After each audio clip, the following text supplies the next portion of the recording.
Hello, my beautiful blossoms, blooms, and buds. I'm Rosebud Reads, and welcome to my book garden. Kind of more of a plushy garden at this point, let's be real. I'm so sorry about being late. I was making some tea, and things got away from me. Okay. Hello! Happy Tuesday! I hope everyone's doing well. This is the 5th of book 2 of Thousand Autumns. We are actually going to be finishing book 2 of Thousand Autumns, which is very exciting. Hello, Chi-Chi Kiki. How you doing tonight? I hope you're doing good. I got these lights. Okay. You're doing good? I'm glad. Today was so rainy and gray outside. It was so dark. Like, I know with the time change, things have been getting darker earlier, but like, my goodness, it was like pitch black when I was driving home, and that was at like 5 o'clock. It was ridiculous. Hello, Annika. How are you doing? But yes. I have been working on some stuff for next week as well as... All right. Is that better? I think that should be better. Yeah, I feel that about the dreariness. It was the same here today. Better. Awesome. Okay. No, it's been a really kooky day at work. Like, everyone was just off and things were wild, but we are here and I'm excited about that, and I'm gonna... Yep, there we go. I caught it early.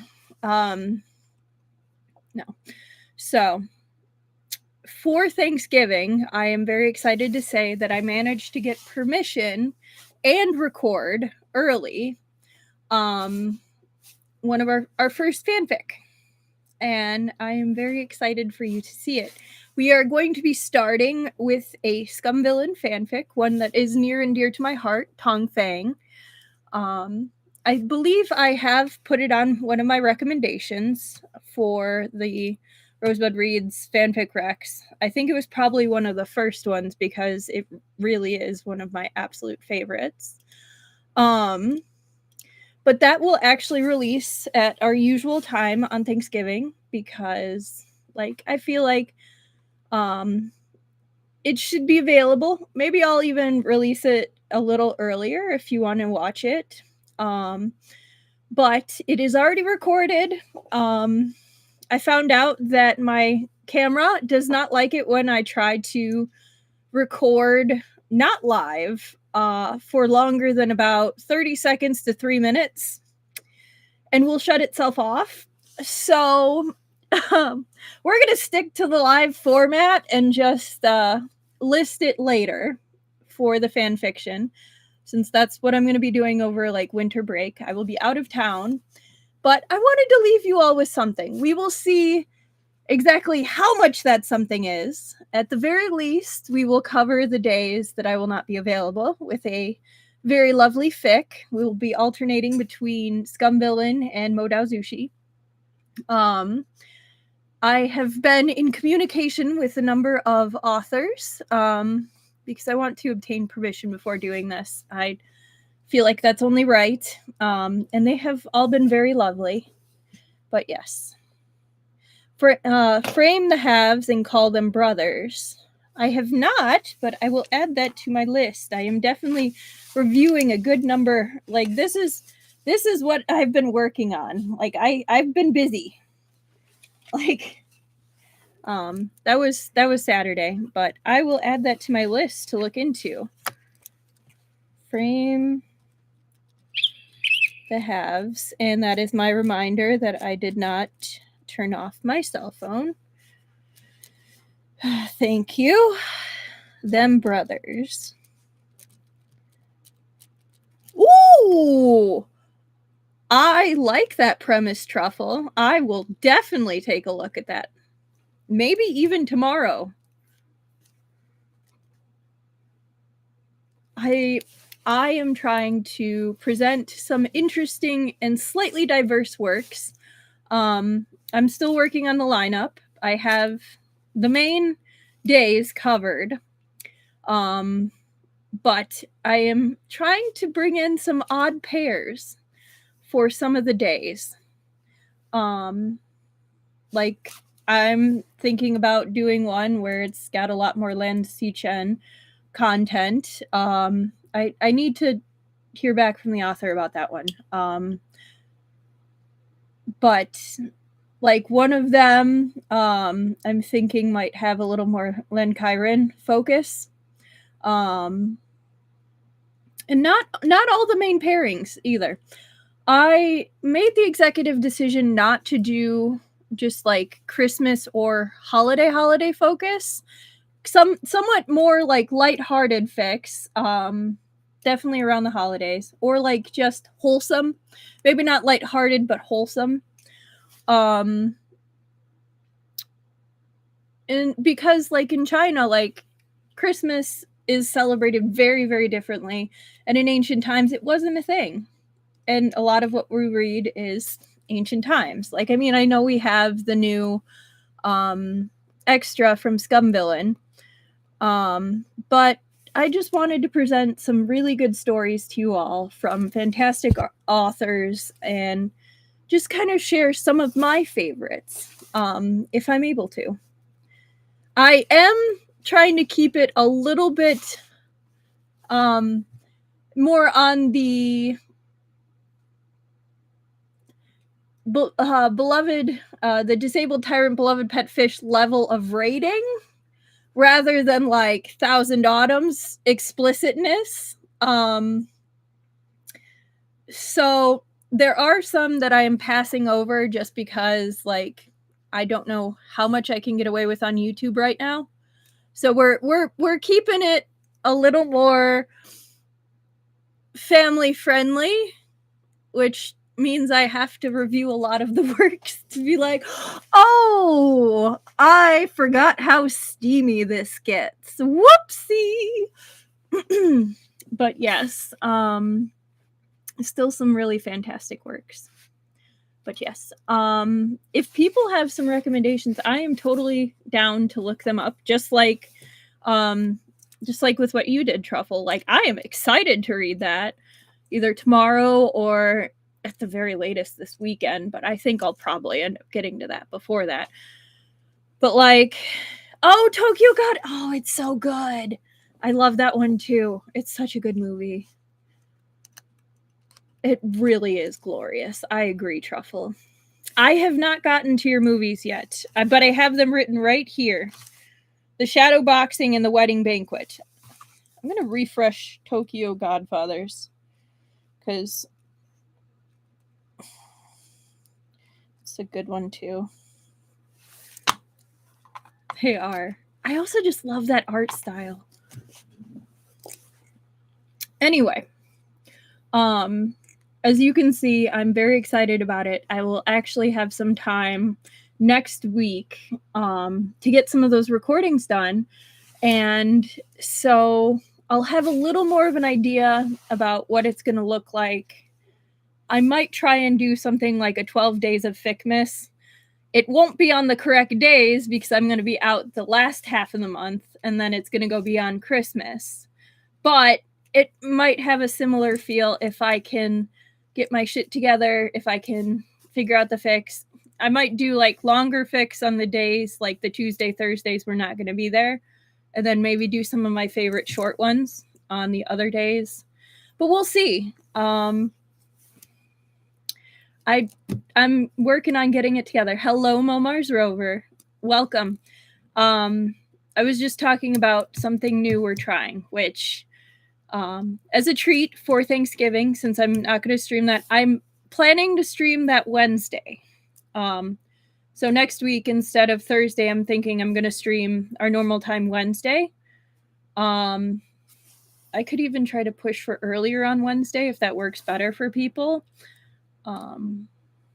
Actually, I could do it earlier on Wednesday for next week. I could do 7 if that's better for people.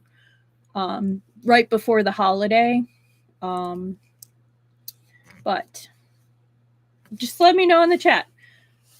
You guys are the ones that show up. So for Wednesday, I can actually do it early by an hour that day instead of Thanksgiving. But on Thanksgiving, there's a fanfic release of me reading it, and it will release at our normal time on Thursday. So you can watch it anytime. It's just gonna come out on that day. But okay. So maybe I'll move Wednesday to 7. Yes, of course. Okay. So Wednesday to 7 p.m. Okay. Just because, like, I know it's not a ton of time difference, but that way it at least gives you more time before it gets too late. But yeah. I might pop in during that, like, premiere. I have no idea how this is going to go. I haven't ever done anything like this. So we're learning together. But I might try to pop in. It's like 3 hours long. So a good amount. Definitely a good amount. But yes. Okay. I don't really have much to add. I mean, I've got our usual logistics we need to cover, which is Thousand Autumn.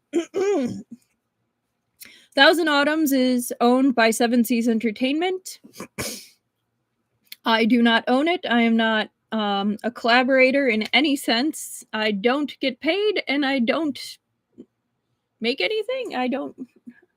They're not sponsoring me. There it is. And the only thing I own is the physical copy that is resting right over there and my time. And sometimes not even that. This is a very chill stream, if you couldn't tell by the 13 minutes where I've been rambling about some projects that we will be working on. But if not, I will be talking to myself. I will be talking to the book. I will be talking to my lovely, lovely chat. If this isn't your speed, that's totally okay. I will not be offended. I hope you give it a chance, though. And I think you probably have, because you are into the near end of book 2. But if this is your first stream, welcome. I hope you're enjoying it. Last but not least, we have the current fic recommendations for tonight, which I shall refresh real quick. So tonight, our recommendations are for Scum Villain. It's actually pictures for this one. So this one was pretty cool. They're still updating it pretty much daily, sometimes twice daily. And it's called This Is Love by Bliss Co. So it's B_Liss_Co. And it's a rather special pick because they are an artist or illustrator rather than a writer. They might put like little subtitles or tell what it's based around or inspirations, but it's a set of works in particular that are a combination of Predator and Scum Villain Self-Saving System crossovers. Like Predator versus Alien Predator. This author also really likes doing very interesting crossovers with a lot of different mediums. And they're also just a phenomenal artist. So definitely give them a look.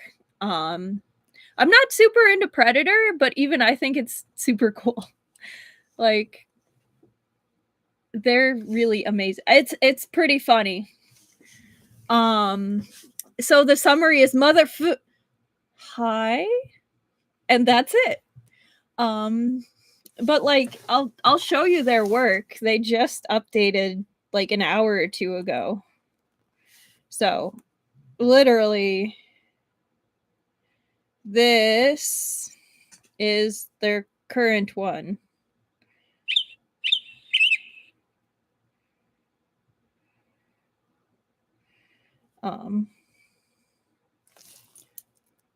This. Look at that.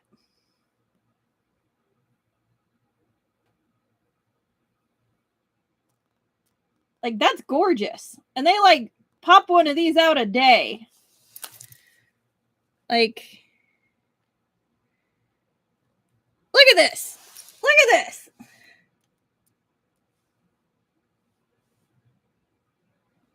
This is their kid. Right? Like, this is amazing. And this one's kinky. He does have kind of a foot thing. Like, a foot and wrist thing.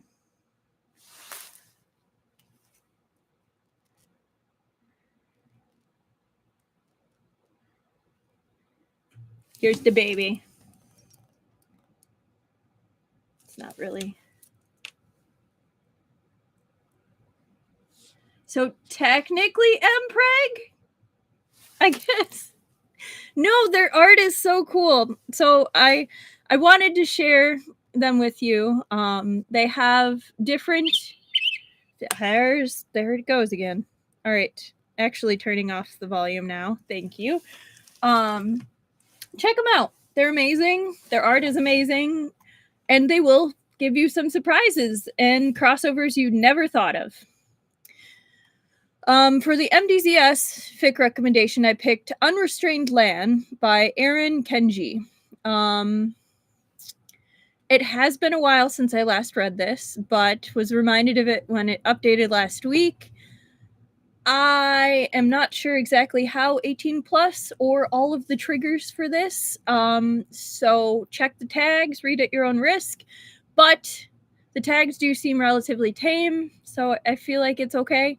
But the parts that I have reread since are really, really good. So the summary is, what if Lan Wangji didn't abide by rules? Lan Wangji, do not submit to anger. Or what if Lan Wangji was a Lan through and through who would do anything for his love, whether it is building a sect or destroying one? Tell me what you want. A place to rest? I would build it. A war to win? I will fight it. A name to reclaim? I will burn the ones who took it. So what if Wei Wuxian was his father's son as much as his mother's? My mother gave me the fire, but my father gave me the choice to burn everything for love. I'm their son in every way that matters. Or what if Wei Wuxian always had someone to return back to? Someone whose world depended on him. Someone who tugged on his sleeves and looked at him like he hung the stars in the sky. Xian Jiji, when are you coming back? I miss you. Would he still treat his life like it's expendable? How would it end? I'm going to give Wei Wuxian people who will hold his grudge for him because he is incapable of doing so.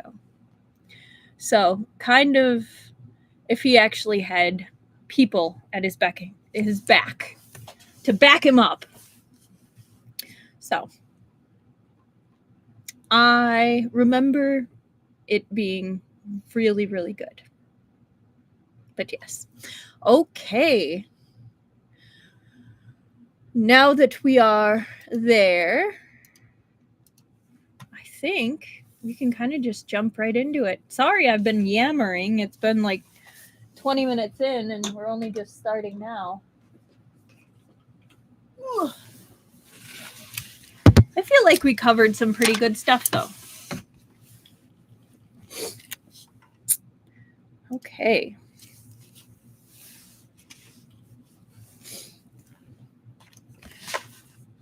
Love yammering. Well, I'm glad because I definitely yammer. No. Very proud of myself. I set up my little sticky note nicely this time instead of my usual scrawl. But yes. So we left on a very interesting cliff note last week. We just discovered that Yan Wushi had implanted a demonic core into Shen Qiao's body, and it was really messing with his meridians. Let the creep parade commence. Yep, let the creep parade commence. So speaking of creeps, I'm gonna check it at 1930. Okay. Cliff notes, yes. So basically, Sang Jingxing is the creep parade for currently, and he is one of the leaders of Hua. Which one? Something Hua.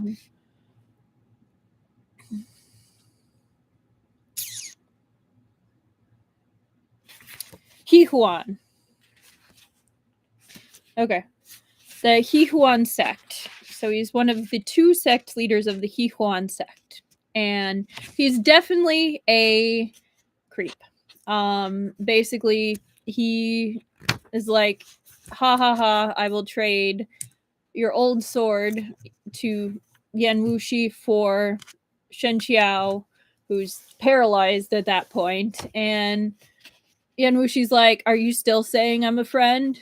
Like, how dare you? Basically, how dare you call me a friend, you naive idiot. Basically, I had to prove I don't have feelings, I don't care, and was an asshole about it. But, basically, we had some slightly, towing the line things / triggering things, basically being like, hey, I'm gonna humiliate you until you die.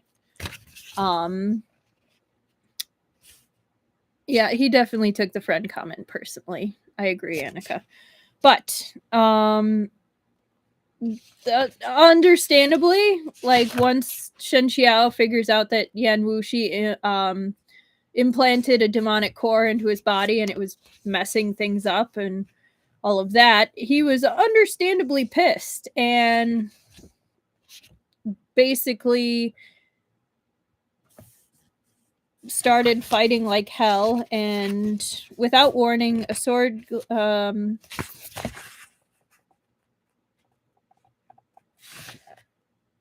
basically Shen Qiao starts fighting Sang Jingxing and doing pretty well. Sang Jingxing was alarmed and in disbelief. He almost suspected that Shen Qiao and Yan Wushi were plotting against him together. But he didn't have time to speculate further. The sword chi was already a hair's breadth from his eyes, as brutal as rumbling thunder and as mighty as the blazing sun. The winds of heaven gallop, surging and swift. The mountains and seas abide, endless and grand. All things emerge and return, from many to one, from one to many. There lay the boundless sword intent, unbroken and interlinked, following Sang Jingxing like his own shadow. It was impossible to evade, impossible to avoid. It seemed his only option was to close his eyes and wait for death. But Sang Jingxing wasn't so easily dealt with. He laughed coldly, and though he only took a few steps, he shifted between myriad of poses. He glided easily through the sword glare, then struck right at it. His internal energy shrieked forth as blue chi, its force as mighty as the mountain. Right away, Shan He Tangbei's sword glare began to dim. If I remember correctly, that's Shen Qiao's sword. Before his first strike finished, his second one arrived. Huan sect's martial arts shared its roots with Huan Yue sect, but were even more uncanny and unpredictable. He'd reached the pinnacle of perfection with his carving dragon palm technique. Each turn and flip of his hand was unimaginably exquisite. After 9 strikes, a real dragon seemed to descend, formed from true chi as it coiled faintly through the air. It shrieked forward, swallowing the sword glare in an instant. The brilliant celestial glow vanished all at once. It was still the same forest, still the same 2 people. Shen Qiao coughed up a mouthful of blood and stumbled backwards, slamming into a tree trunk. He could barely grasp his sword.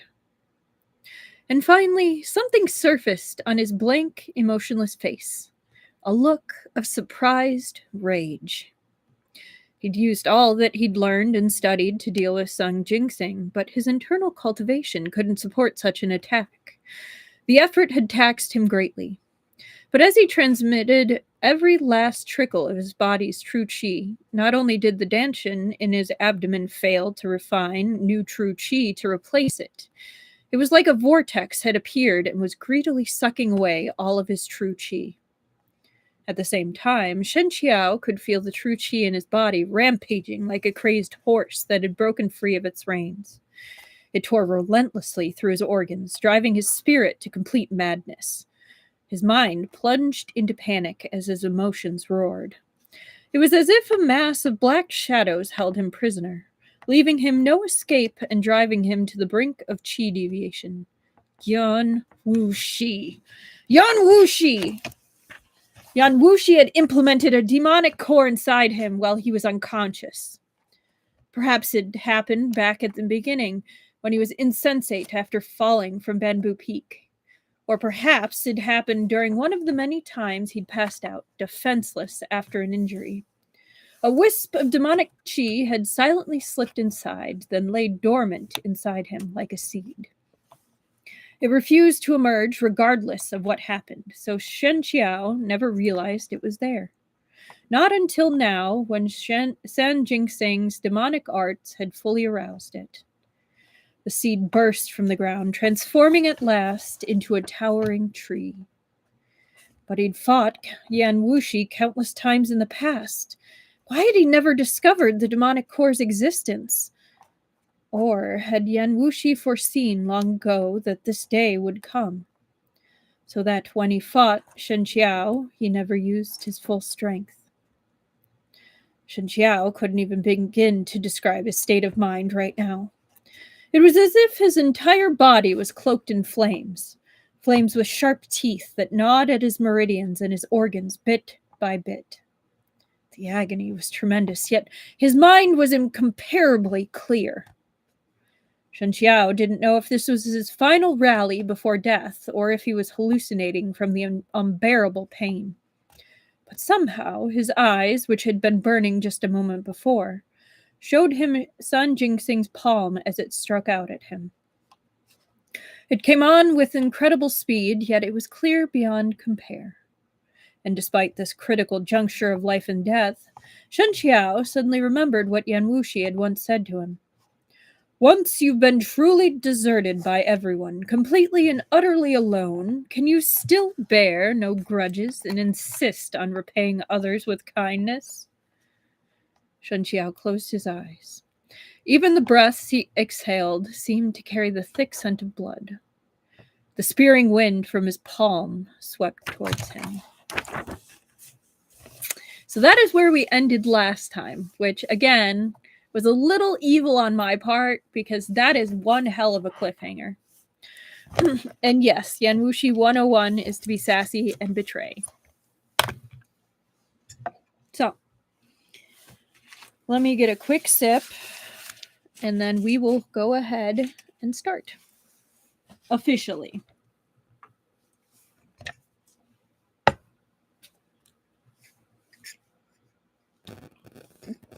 This is partially why I was late. Okay. Chapter 46 officially. It is 29. We're going to say 30. I'll say this is recap. Okay. Chapter 46. Between Life and Death. The gap between their martial abilities was stark, especially after Shen Qiao discovered the demonic core implanted in him. His emotions rampaged. His foundations were on the verge of collapse. The advantage he'd gained from striking first vanished completely. His sword glare was quashed, its overwhelming brilliance faded into a dim glow, just like the near-extinguished flame of Shen Qiao's own life, flickering in the wind. Yan Wushi is like one of the Fey folk. You can do anything but compliment or thank him. They also don't like lies, but yes.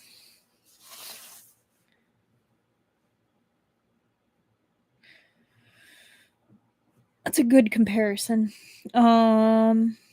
Sang Jingxing had been astonished by how much he'd underestimated Shen Qiao at first, but his surprise didn't last long. When he saw Shen Qiao unable to continue, he even laughed. The rumors said you lost most of your martial arts, and it seems they were right.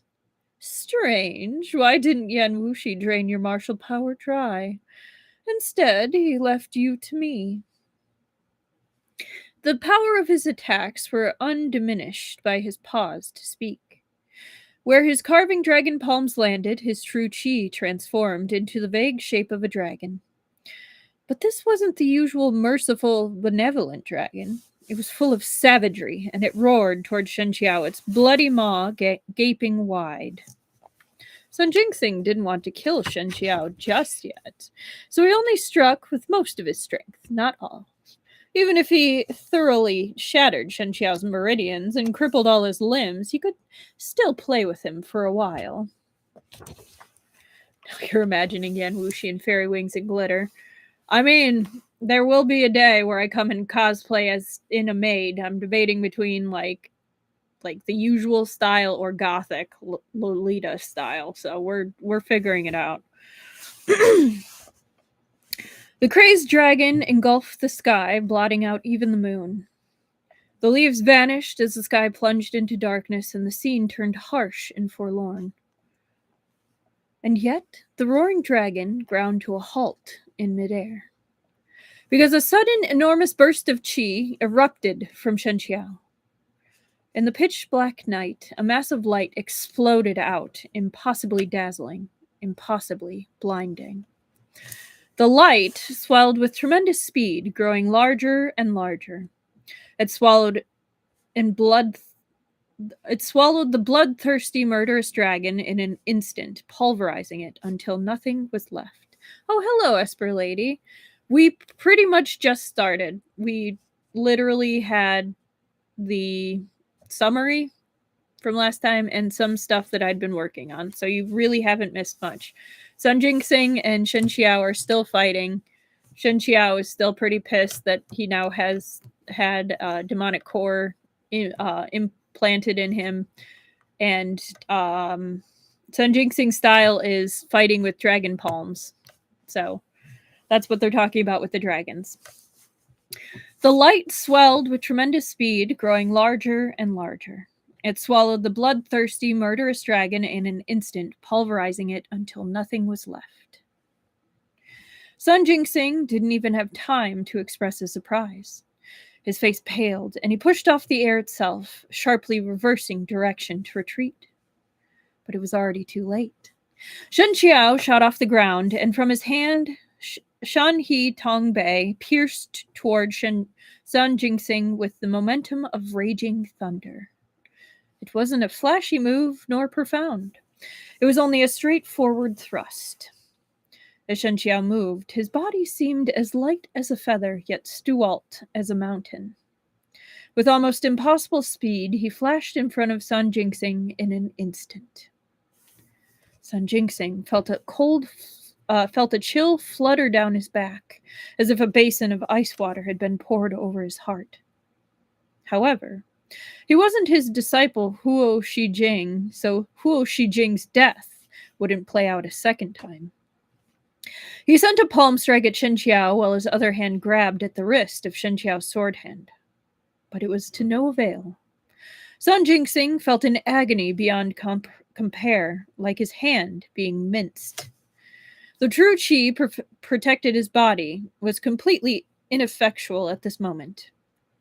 You could even feel the flesh of his palm being shredded off, slice by slice. His face twisted, finally revealing a hint of terror and disbelief. He stared at Shen Qiao with the expression of one looking at a madman. You destroyed your own foundations?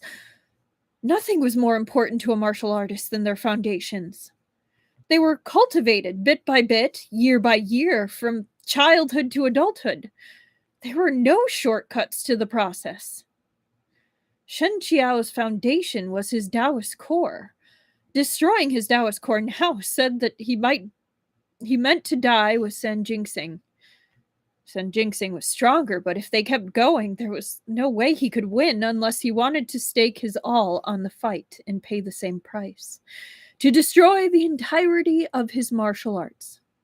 Of course, Sang Jingxing was not willing to do that, so he chose to turn and withdraw. But the true qi erupting from Shen Qiao had already scored away both of his palms. In just a moment, they'd become a mess of mangled, bloody flesh. The agony was utterly unbearable. He really was a madman, an utterly hopeless madman. He gritted his teeth but wavered. His movements slowed just a whit, and in that moment of hesitation, the massive shockwave from Shen Qiao's self-detonation smashed straight through his true qi. The sword glare gouged deep into his chest, leaving behind a gash that cut him to the bone. Ah! Sang Jingxing screamed involuntarily. No longer hesitating, he turned and fled immediately.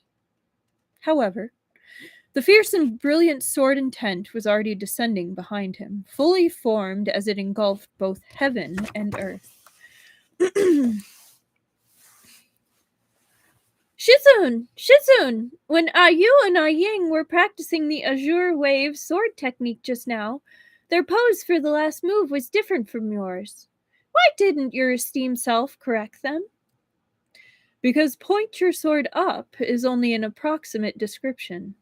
There's no rule that says how far up. Is it by 1 inch or 2 inches? Qiao. This is true for practicing martial arts, and it's true when it comes to the kind of person you become. Don't fixate on the rules. That will only limit your depth and breadth of mind. Swaddled in many layers, the child wobbled as he walked, but he still persisted in grabbing the robe of the tall figure before him. His expression said he didn't really understand, but it still brimmed with admiration and the desire to cling. That sounds so cute. And yet I have a feeling we're not going to get a picture. The figure saw how he refused to let go and smiled, then crouched down and picked him up. They walked together. There are many people in this world, some of them good, some of them bad. But even more can't be categorized as simply good or bad. Their thoughts may be different from yours, and the paths they choose may also be different. Just like Ui and Yuan Ying, the same sword technique, but differences still arise when each uses it. You mustn't reject others just because they're different from you. As a person, you have to be like an ocean that embraces the 100 rivers, tolerant and broad-minded. The same holds true as a martial artist. The narrow-minded are limited in what they can achieve. Even if they reach the summit, they won't be able to stand there for long. Right, robbed again. I wanted to see toddler Shen Qiao. Right. Then what about Qiao? Said the child. Is Qiao good or bad? His round eyes were as black as pitch, yet crystal clear. Within them was reflected the image of his dearest person. Oh, his Shizen's his dearest person. That's so sweet. Well, his Shizen's basically his dad. Like, he literally adopted him off the streets. He's his dad. A hand immediately stroked his head. It was warm and dry, like balmy sunlight cradling his body. My Qiao is the cutest. The child became a little shy at this gratifying answer, but he couldn't hold back a bright smile. But that warmth suddenly vanished, and the surrounding scenery shattered, including the person holding him. He was still on Xuandu Mountain. On a long-gone day at Hanan, I planted a willow so tender and fair. Today at the riverside, I found it withered, the picture of woeful despair. So this is from Kushu Fu, written by poet and politician Yu Xin of northern Shao. If even the trees diminished, could people be any different? If even the scenery could change with time, could people escape? He was already the same height as the dearest companion who'd chased after him wanting to be called Shixian. He'd stood before Shen Qiao, grieved and frustrated, as he said, "Shixian, nobody wants to wallow in solitude. Xuandu Mountain is clearly the world's #1 Taoist sect, and it has the strength to support an enlightened ruler who can help Taoism influence the world. So why must we act like hermits and hide ourselves away in the mountains? Everyone on Xuandu Mountain agrees except you. You're the one who's being too naive." Was that so? Was it really because he was so naive? He only wanted to protect the place Shizun and the previous sect leaders left to them. To protect his martial siblings, keep them safe from the flames of war and far away from the scheming and intrigues of the Jianghu. Was he wrong? "Yes, you're wrong," someone said to him. "You're wrong because you never understood the human heart. You thought that everyone in the world was like you, lacking desires, lacking aspirations. Did you think they'd be content with the same carefree lifestyle? Human beings are evil by nature. No matter how deep their love runs, the moment you get in their way, they'll eliminate you without hesitation. Have you really yet to realize that? People as naive as you are doomed to live short lives. Without Xuandu Mountain, without Chi Finggui's radiance, you're nothing, and you're capable of nothing. My venerable self doesn't need friends. Only one kind of person is qualified to stand as my equal, an opponent." You destroyed your own meridians? You're destroying all your avenues of retreat? You're completely mad! All those past affairs, all those voices, crumbled in the aftermath of those words, as if everything had returned to the beginning. Excruciating agony burst through his entire body, as if someone were continuously grinding a dull knife against his bones, as if hundreds of thousands of ants were burrowing through his flesh. He'd always considered his pain tolerance enormous, but at this moment he yearned to release a tortured moan and to drench his face in tears.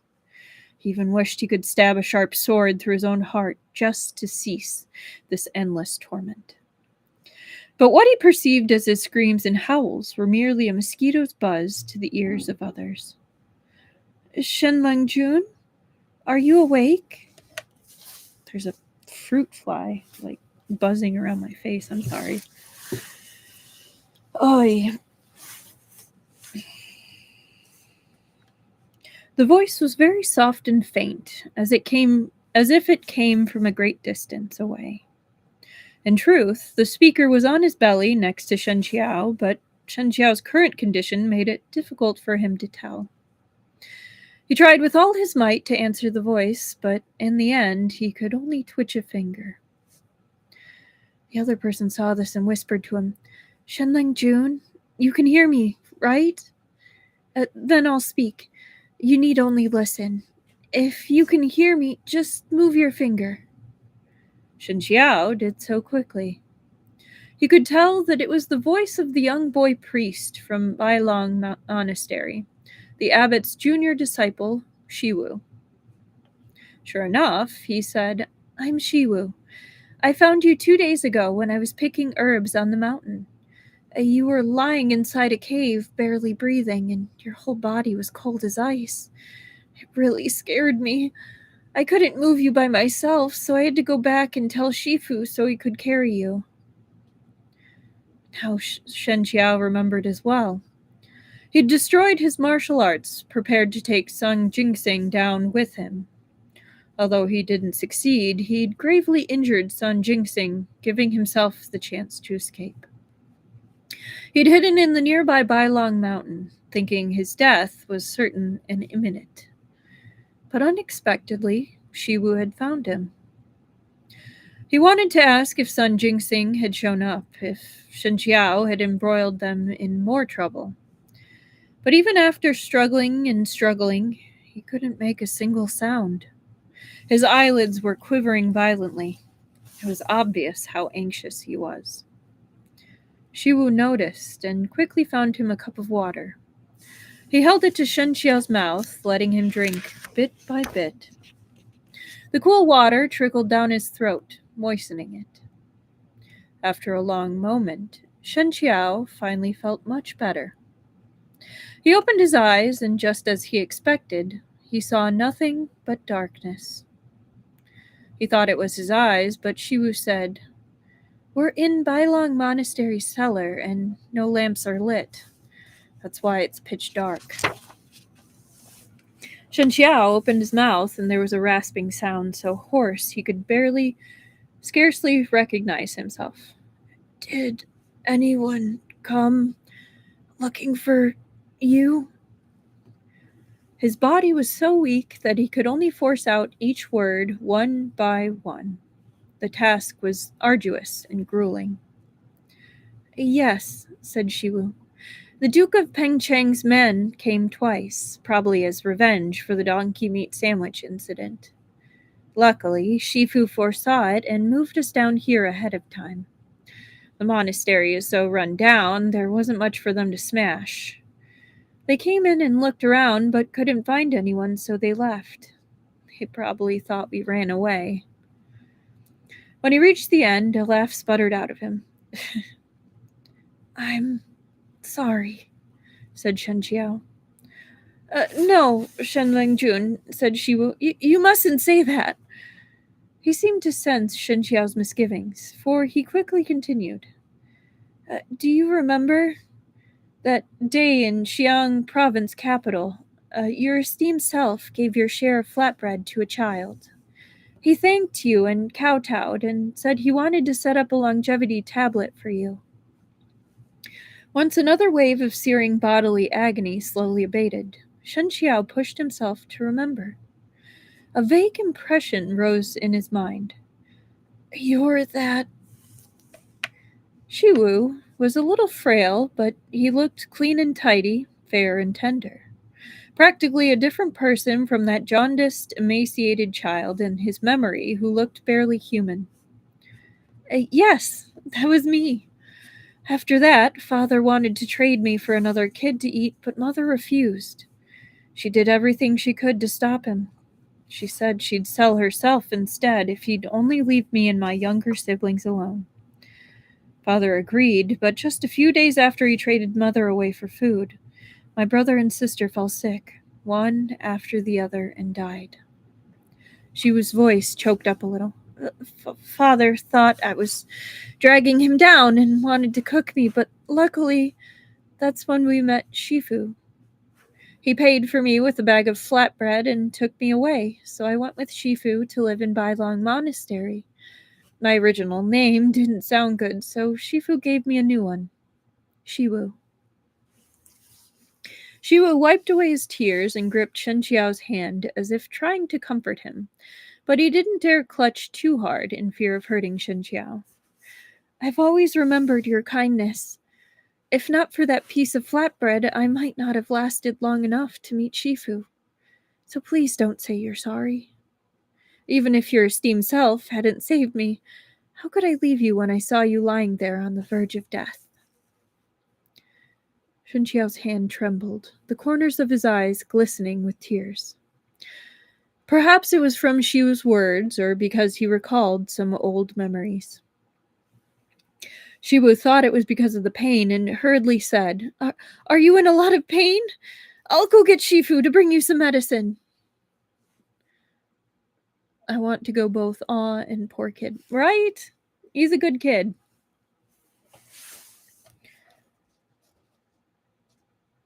The abbot arrived just in time to hear Shiwu and grumbled. "What medicine? I just brought some a moment ago. Do you think medicine is free?"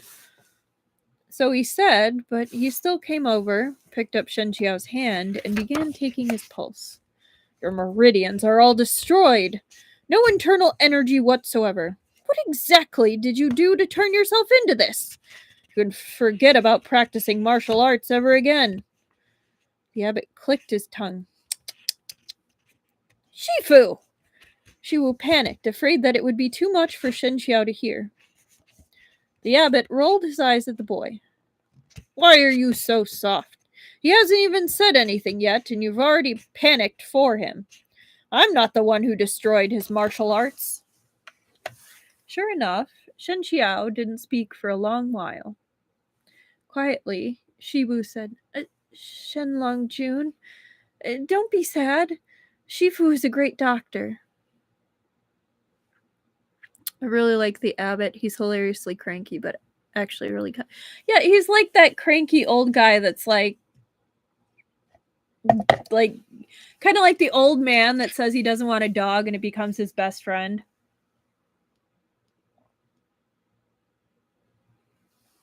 That's definitely the vibe I'm getting from him.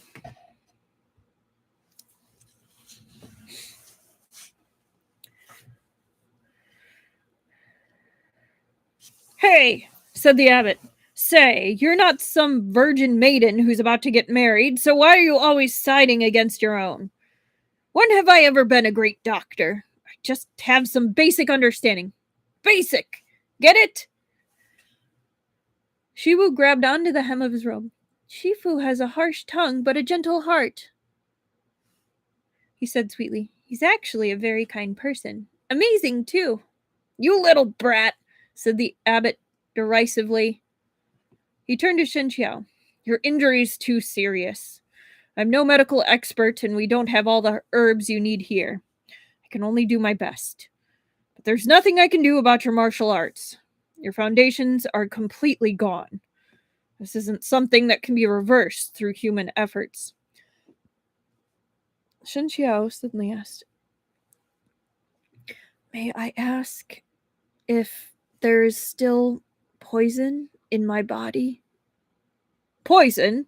What poison? The abbot was bewildered. I didn't find any poison when I took your pulse.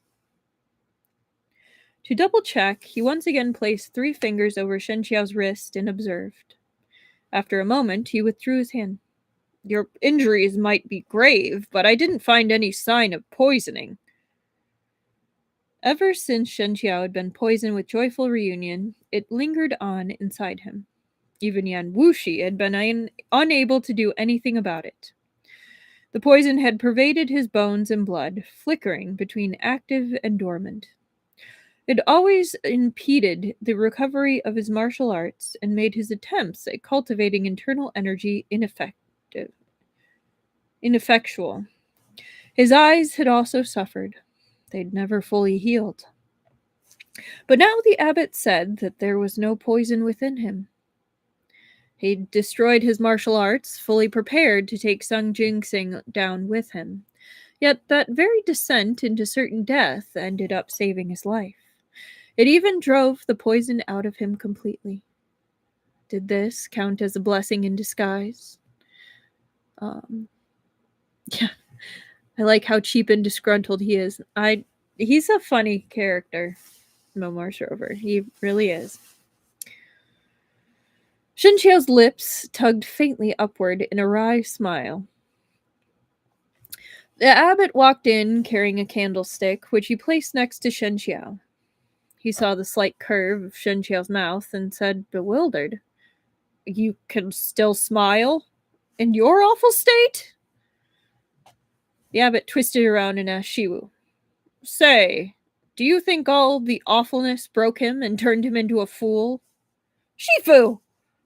Shiwu sorely wished he could cover his master's mouth. All right, said the abbot. I won't say anything more. That kanji should be finished boiling by now. I'll go take a look. It's so strange not having that little brat Chu Yi here to order around. Oh, he cares. As the abbot walked away again, he clicked his tongue. Finding that old piece of ginseng took so much trouble I couldn't even bear to eat it. And now an outsider is getting the whole thing. Please don't take it to heart, Shiwu said apologetically once the abbot was gone. Shifu has always been like this. Sharp-tongued, but tender-hearted. He's not good with words, but everything these last 2 days has been thanks to him. I really wouldn't know what to do otherwise. I know, said Qiao. I'm not crazy either. Is this cellar connected to the outside? I think I see light. One by one, he forced out his words arduously. Yes, said Shifu. Shifu bored 2 holes in the wall so some light can shine in. Your esteemed self can see now? Gradually, I can see a little, but it's not very clear. Can you guys hear me saying that? Like, that's okay?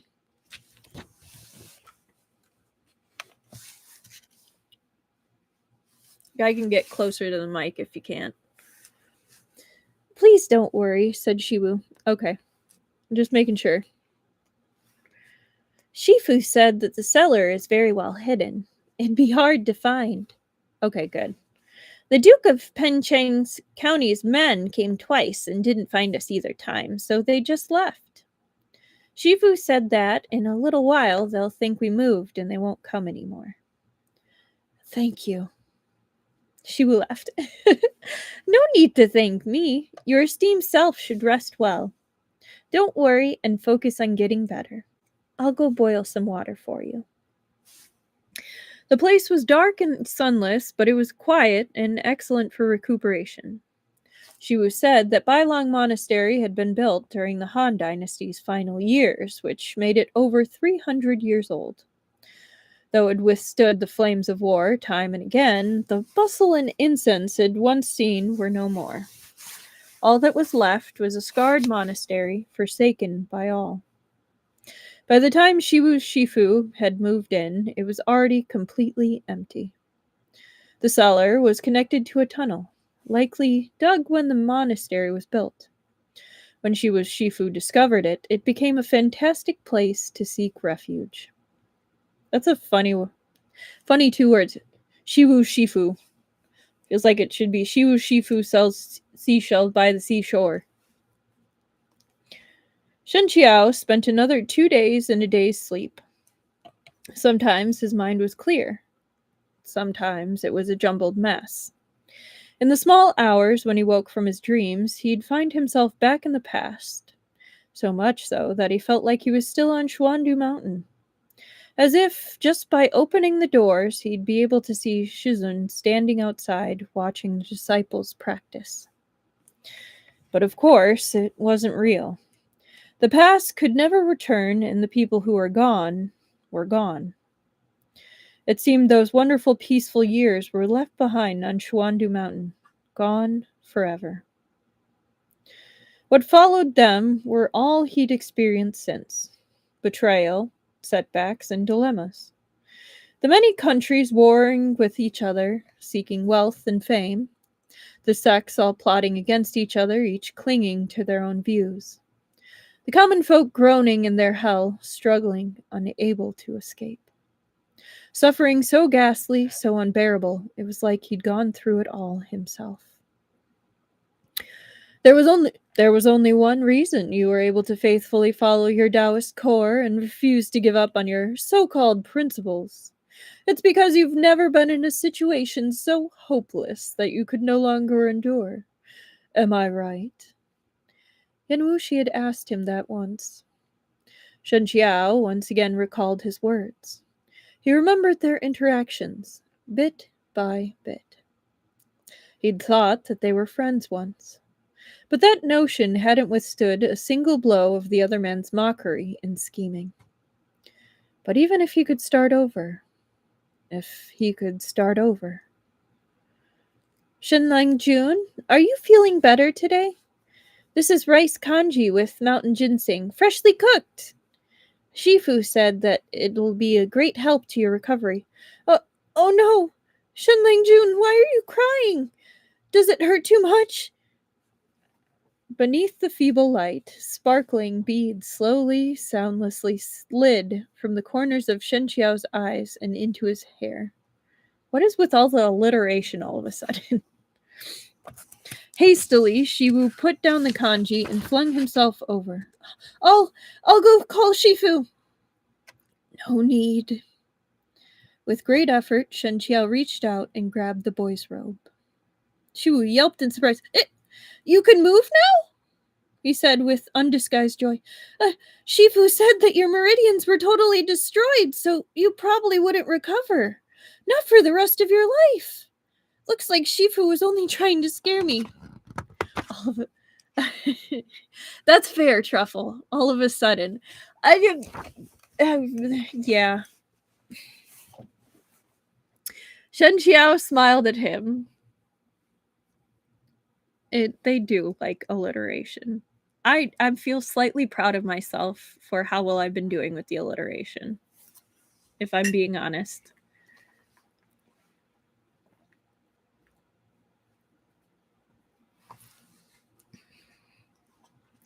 When he was awake, his every bone screamed in agony. Enough agony that he wished for death right there. But he'd borne it, silently reciting lines of the Shuyang strategy that he'd studied. With this, something rather surprising had happened. Back when he'd been studying the Shuyang strategy, he'd already had Xuandu Mountain's martial arts as his foundation, so it wasn't too difficult to pick up. But no matter what he did, his progress remained slow and steady, and even Qifeng Gui couldn't uncover the reason. Tao Hongjing had already passed by then, so Qifeng Gui couldn't ask him for an explanation. All he could do was let his disciple fumble along on his own and offer the occasional suggestion. But now, with all his meridians damaged and his true qi lost, the Shuyang strategy brought about something completely unexpected. His shattered Danshin began recovering at an unbelievable speed, and his ruined meridians began to remold themselves, nourished by the Shuyang strategy's true qi. It looked possible that, before long, his injuries would be completely healed. The Shuyang strategy was truly incredible. It had combined the strengths of all three schools of thought. Even though Shen Qiao had only studied 2 of the volumes, he still could see how profound and extensive its wisdom was. The structured righteousness of Confucianism, the gentle clemency of Taoism, the solemn insight of Buddhism, each of them became as tiny streams trickling through his body.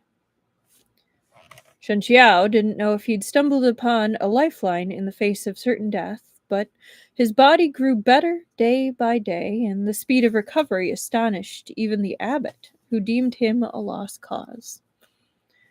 Considerately, Shiwu didn't ask him why he'd cried, but Shen Qiao took the initiative to reach for him. "Thank you, Shiwu."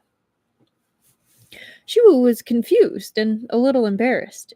"Your esteemed self has already thanked me many times." Shen Qiao treated others with kindness, but he'd never felt entitled to their kind treatment in return.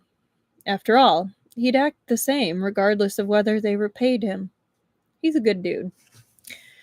Everything he did was because he wanted to do it. It had nothing to do with whether other people understood him, approved of him, or mocked him. Looking at things from this point of view, he and Yan Wushi were the same. But in the end, Shen Qiao was only human. He didn't have a heart as pure as snow, nor a spirit as sturdy as iron. He, too, grew tired and disheartened and felt pain. "This thanks is different," he said. "You've recovered so much already," Shiwu smiled shyly. "Shifu said you should start eating meat. He bought a chicken today to make soup." Shen Qiao was apologetic. "You've spent so much on me. Once I'm healed, I'll go and earn some money." Shifu laughed. "You don't have to worry about that. Actually, Shifu has secretly saved up quite a stash. He just refuses to use it. So he keeps pretending to be hard up." "Shiwu, are you itching for a beating? How can you badmouth your Shifu in front of other people? You treacherous little bastard! Ungrateful disciple!" The abbot had come in just in time to hear Shiwu talking. Shiwu stuck out his tongue. "This disciple's sorry. Please don't be angry." I love them. "How did I think you were more well-behaved than Chu Yi?" roared the abbot. "Each of you is more disappointing than the next. Good-for-nothing disciples." She will obediently listen to his master's admonitions admonishments, and bowed respectfully, his manner childishly sweet. Once the abbot's temper finally calmed a little, he began complaining about his senior disciple. There's a fair on the north side of the city today. Chu Yi ran off early in the morning and still hasn't returned. Look at how wild he is. If he could sprout wings, he'd probably soar right to the heavens. Perhaps Shixian found something delicious and is bringing some back for us?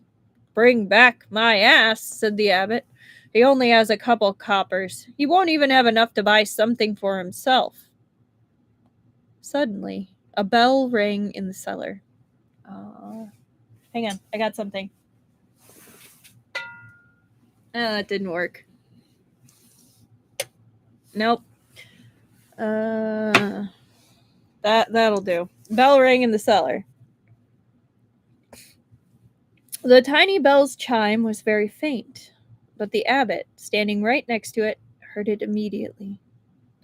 It was a simple mechanism. The bell was attached to a string that threaded outside, its other end tied somewhere around the front gates. Whenever someone entered, the movement would jostle that string, notifying the cellar's inhabitants right away. Shixian must have returned, said Shiwu cheerfully. The boy was about to head out, but the abbot grabbed him. Wait, he said. Something's wrong. The moment these words left his mouth, Chu Yi's bubbly, vivacious voice came to them from outside. Shifu, Shiwu, I'm back. Who are you? The abbot paled. This was bad. Okay, I'm just gonna put it out there. Yeah, the abbot even has an alarm system. This next chapter's gonna be really rough. I might be putting a trigger warning in here. I can't remember exactly what happens, but it's not gonna be pretty. So, be prepared.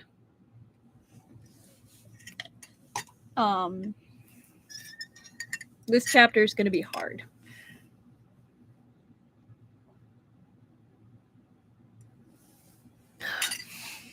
Yes. Oh no, Annika. This one is an oh no chapter. All right. Oh, okay. Good night, Esper Lady.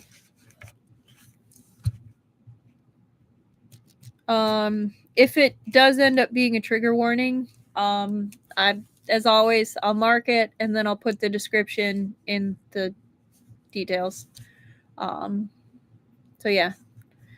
That way, if you want to skip it, it'll be okay.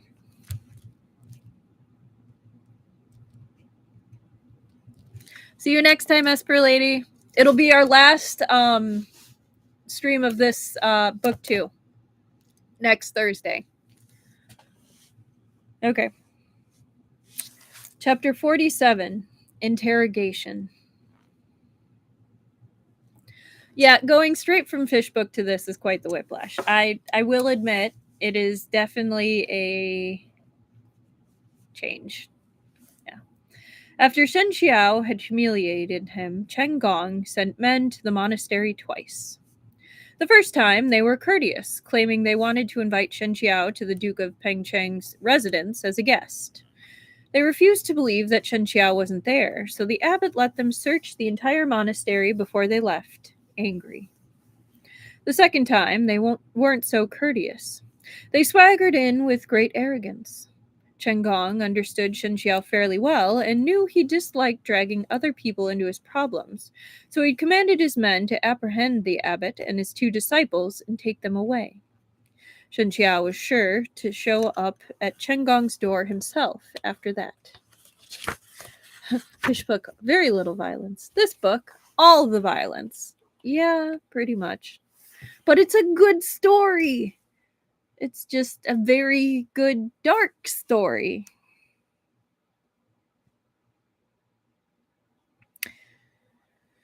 But the abbot anticipated this. He took his two disciples and hid inside the cellar, leaving Chen Gong's men empty-handed. They figured the priests must have absconded the previous night. At a loss, they could only report back. Chu Yi had never been as quiet as Shiwu. After a few days in the cellar, he was already anxious to leave. The place was dark, the air musty, much less comfortable than staying above ground. The city happened to be holding a fair just then, so Chu Yi had pleaded and wheedled for hours before the abbot finally relented and let him head out to visit the fair. The abbot even warned him not to return too early. But there was no escaping fate. Although Chu Yi had kept his arrival back at the monastery as quiet as possible, the newcomer was a skilled martial artist. It was impossible to escape their notice.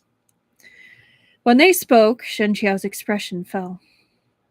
"Do you live here, young priest?" the newcomer said. "Who are you?" asked Chun Yi. 2 holes had been bored into the cellar so that the inhabitants could breathe. The people who had first built the place gave it a very special design. Though the people within could hear noises from without, it was very difficult for those outside to find the cellar. Seeing Shen Qiao's expression, the abbot mouthed, "Who is he?" Shen Qiao covered his mouth, forcing down the urge to cough. Then he dipped his finger in some water and quickly wrote a few words atop the table. Xiao Si, member of Hihuan sect. Xiao Si, Yuan Shushu's disciple. I was injured during a fight with Sang Jingxing. It was true that Yuan Shushu and Sang Jingxing were at odds with each other, but they were also both from Hihuan sect. Regardless, Xiao Si's sudden arrival wasn't likely to mean anything good. Shiwu was still a little confused, but the abbot understood. His frown deepened, and his complexion took on a pale tinge of green. Hey, me too. Sorry. When Shen Qiao had first begun lodging here, he took the 3 for ordinary Taoist priests. Only when the abbot took his pulse did he realize the man was probably from the Jianghu too. But the identity of the abbot didn't matter anymore. What did matter was that Xiao Si had shown up at the monastery. It wasn't possible he was there with good intentions. Most likely he'd come for Shen Qiao. My name is Xiao Si, they heard him say. His voice was gentle, more like a guest than someone who'd come looking for trouble. Young priest, have you ever met a man named Shen Qiao? I haven't. Xiao Si laughed. Young priest, you can't even lie.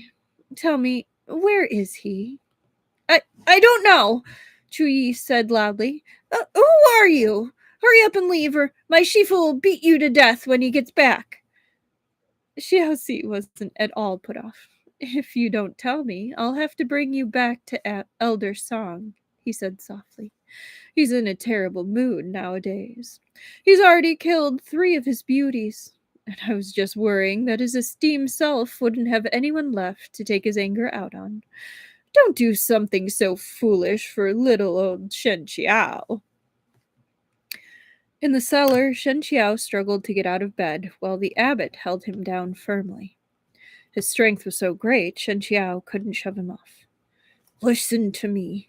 He dropped his voice low, his mouth pressed to Shen Qiao's ear as he spoke. Hihuan sect revel in slaughter. They won't let Chu Yu go just because you show yourself. You'll only end up in trouble altogether. You stay here and look after Shiwu. I'll go. Shen Qiao knew the abbot was right, but he couldn't imagine hiding in safety while someone else bore the brunt of what should have been his responsibility. He shook his head. Just when he was about to say that he'd save Chu Yi at all costs, the abbot moved with lightning speed, locking his acupoints. Then he swiftly fished an object from his lapels and shoved it into Shen Qiao's hand. If anything happens, take Shiwu to Bixia sect on Mount Tai. Tell them that their good-for-nothing disciple Shu Lang Chuan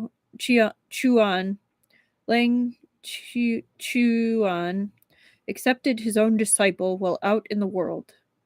Let Shiwu return to his sect and forefathers. When the abbot finished, he also locked Shiwu's acupoints. I didn't press too hard, he said to them both. They'll undo themselves in about a quarter of an hour.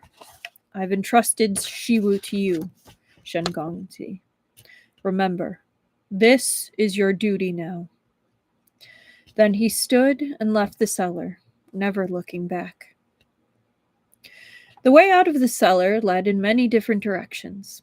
To prevent Xiao Si from discovering the entrance, the abbot purposely took the path to a different room, then walked outside from there. It's the middle of the night. Who's going around disturbing people's sleep? He stretched as he walked out, drowsiness written all over his face. Who are you? Why are you clutching my disciple? Shifu! Xiao Si's hand was clamped over Chu Yi's shoulder. When the boy saw the abbot, tears just about streamed down his face. Are you the master of this monastery? Asked Xiao Si. I am. And who are you, exactly? The abbot frowned. If my disciple has offended you, I'll apologize as his master. Please let him go. Xiao Si didn't release Chu Yi. His gaze swept over the sword in the abbot's hand, and he smiled. Where is Shen Qiao? Who's that? I've never heard of such a person. Xiao Si narrowed his eyes. We're both intelligent men here. Playing the fool won't do you any good. Say, if I crush your disciple's shoulder, will he cave to the pain and call out to the one you're hiding? He tightened his grip, causing Chu Yi to howl and scream. The boy began paying his respects to 18 generations of Xiao Si's ancestors, using all sorts of popular vulgarities. Stop! No longer hesitating, the abbot drew his sword. The edge trembled slightly as he lunged at the other man. Xiao Si kept hold of Chu Yi, but his movements weren't slowed by the boy in his clutches. His other palm struck out as he muttered, This is your Shifu's matter, but you dumped the responsibility onto me. If you keep out of it now, you'll just have to demand Shen Qiao's whereabouts yourself later. After all, this young priest is quite decent looking. Bringing him back will be sufficient for my report to Shifu. From above and to the side, a delicate laugh rang out. Xiao Shixian, your Shifu might be the sect leader, but her influence in the sect doesn't even compare to my Shifu's. I say you should just switch sides and join mine instead. Xiao Si snorted but didn't respond. The abbot's expression, however, fell drastically. 2 more people appeared in front of him, accompanied by laughter. One of them wore white, and her appearance was tender and sweet. This was Bai Rong, whom Shen Qiao had met many times. As for the other person, though his head was shaved, he was no monk, for his clothes were even more extravagant than the average rich young master. It was truly a terribly incongruous combination. But the abbot didn't dare look down on him on account of his strange clothing, because he knew who this person was. This was another problematic member of Hihuan sect, Yan Shou. He had a moniker, the Buddha with the blood-soaked hand. Though he possessed the dignified appearance of a Buddha, his heart was as savage as a demon's. His hands were thoroughly blood-stained. No one knew how many lives they were laden with. Yan Shou wasn't as deranged as Hu Shijing, who loved to skin people's faces day in and day out, but he'd taken just as many lives. It was obvious now. Shen Qiao had injured Sang Jingxing gravely, so he hated Shen Qiao to the bone. Naturally, he'd sent his disciples to look for him. If it had only been Xiao Si, the abbot thought that he might have been able to force a retreat if he gave it his all. But with 2 more, it was now 1 against 3. He could not hold on to that hope any longer. Give us Shen Qiao, said Yan Shou. Though he barely moved, Chu Yi went from Xiao Xi's hands to Xiao's in the blink of an eye. Chu Yi knew little of martial arts. Some mild torture was enough to flood his face with tears as he cried, Shifu, save me! But no matter how he wailed, he didn't say where Shen Qiao and Shifu were. A little man's a real one for that. Like, he's just a kid. Like, I don't think any of these people would have blamed him if he was like, he's in the basement! He's in the basement! Like, I don't think Shen Qiao would have even begrudged him that. Like, let's be real. Shen Qiao was willing to go out there and take him on himself.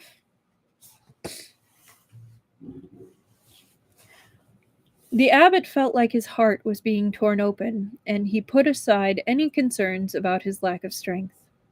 With a twirl of his sword, he thrust forward. But Yan Shou didn't meet him. Bai Rong did. Blessed with incredible talent in martial arts, her skills grew in leaps and bounds every day. She was at a higher level now than when Shen Qiao had last seen her. Her blue lotus palms transformed into hundreds of thousands of lotus flowers, all blossoming around the abbot. As he pierced each of them one by one, they rebloomed, growing and multiplying endlessly, perhaps infinitely. I agree. Kid has loads of pride. Sweat trickled down the abbot's forehead. He could still manage Bai Rong on her own, but Yan Shou and Xiao Xi were on the sidelines, so the pressure on him was immense. He knew very well that even if he could beat back Bai Rong, the other two might attack at any time. And if he withdrew now, he might be able to escape intact, but Chu Yi was in their hands. It was impossible for the abbot to abandon him. Yan Shou saw this weakness, and his grip on the boy tightened. Where is Shen Qiao? Chu Yi let out another wail of pain. The abbot's heart trembled, and his hand quivered in tandem. Spotting an opening, Bai Rong slammed one of her palms out into his chest. He hacked up blood, stumbling back 3 steps. Abbot, get your hands off my kid. I agree, Truffle. I don't know any Shen Qiao. How unreasonable can you lot be to attack us the moment you arrive? The 2 of us have been living peacefully in this broken down place, and we've never offended anyone. Suddenly, Xiao Xi laughed. Elder Yan, look at his moves. Don't they look like those from Mount Tai Bixia sect? Said Yan Shou. There is indeed some resemblance. Why would someone from Mount Tai's Bixia sect run away here and conceal his identity? Perhaps a disciple who's been expelled? The abbot made his decision. Gritting his teeth, he let out a cold laugh. That's right! I'm Shu Lang Chuan from Bixia sect. The current sect leader, Shao, is my shizi. If you have any relationship with Bixia sect, please let me and my disciple go. I'll be sure to ask the sect leader to express our gratitude someday.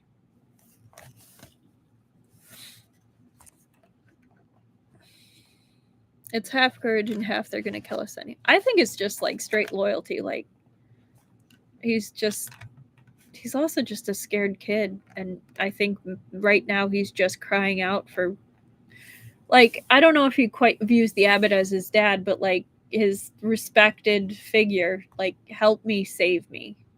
Like, I don't think necessarily it's that deep, but he's just, help me, which it kind of makes it all the sadder because it's literally a kid.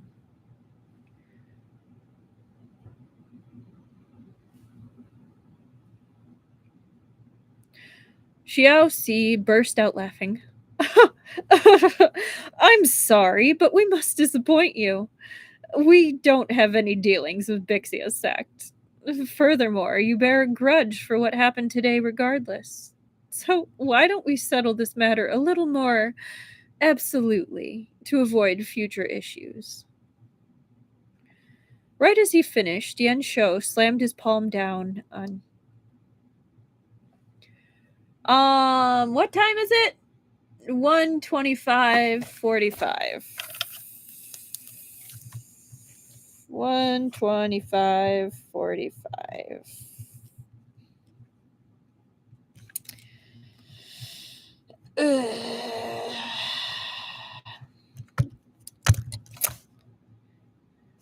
Xiao Si burst out laughing. I'm sorry, but we must disappoint you. We don't have any dealings with Bixia's sect.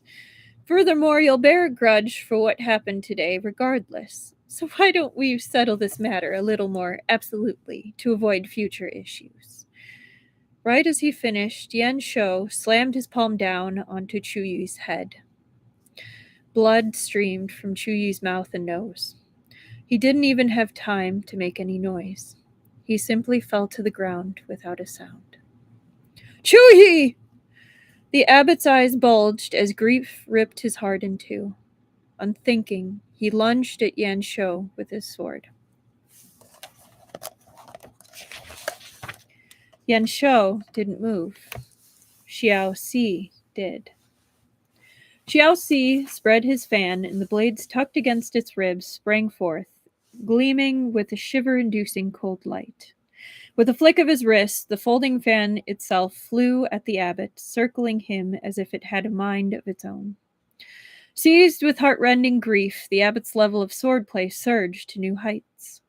Back during his days at Bixia Sect, everyone had thought that his aptitude was mediocre, and he'd done nothing to disabuse them of the notion. Instead, he spent his days loafing around. That was why he'd never mastered the last few moves of 19 moves of the Eastern Mountains, nor could he ever satisfy his master and elders. But if Bixia Sect's previous generation could see his swordplay now, they'd be completely astonished. This didn't look at all like someone with mediocre aptitude.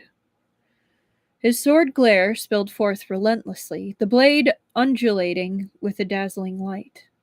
The sight of it would have had Chu Yi yelling and cheering, going, Shifu! I'll never look at you. I've never seen you look so majestic. But Chu Yi was dead. He'd never speak again, never bother anyone again, never loaf around and slack off ever again. The abbot's eyes were bloodshot. Every swing of his blade brimmed with icy, murderous intent. But even before his sword glare could pierce through the blades of Xiao Si's fan, it was knocked away. One moment of carelessness later, the fan's blade sliced a long gash into the abbot's wrist, and he involuntarily loosened his grip. I'm going to plus blood.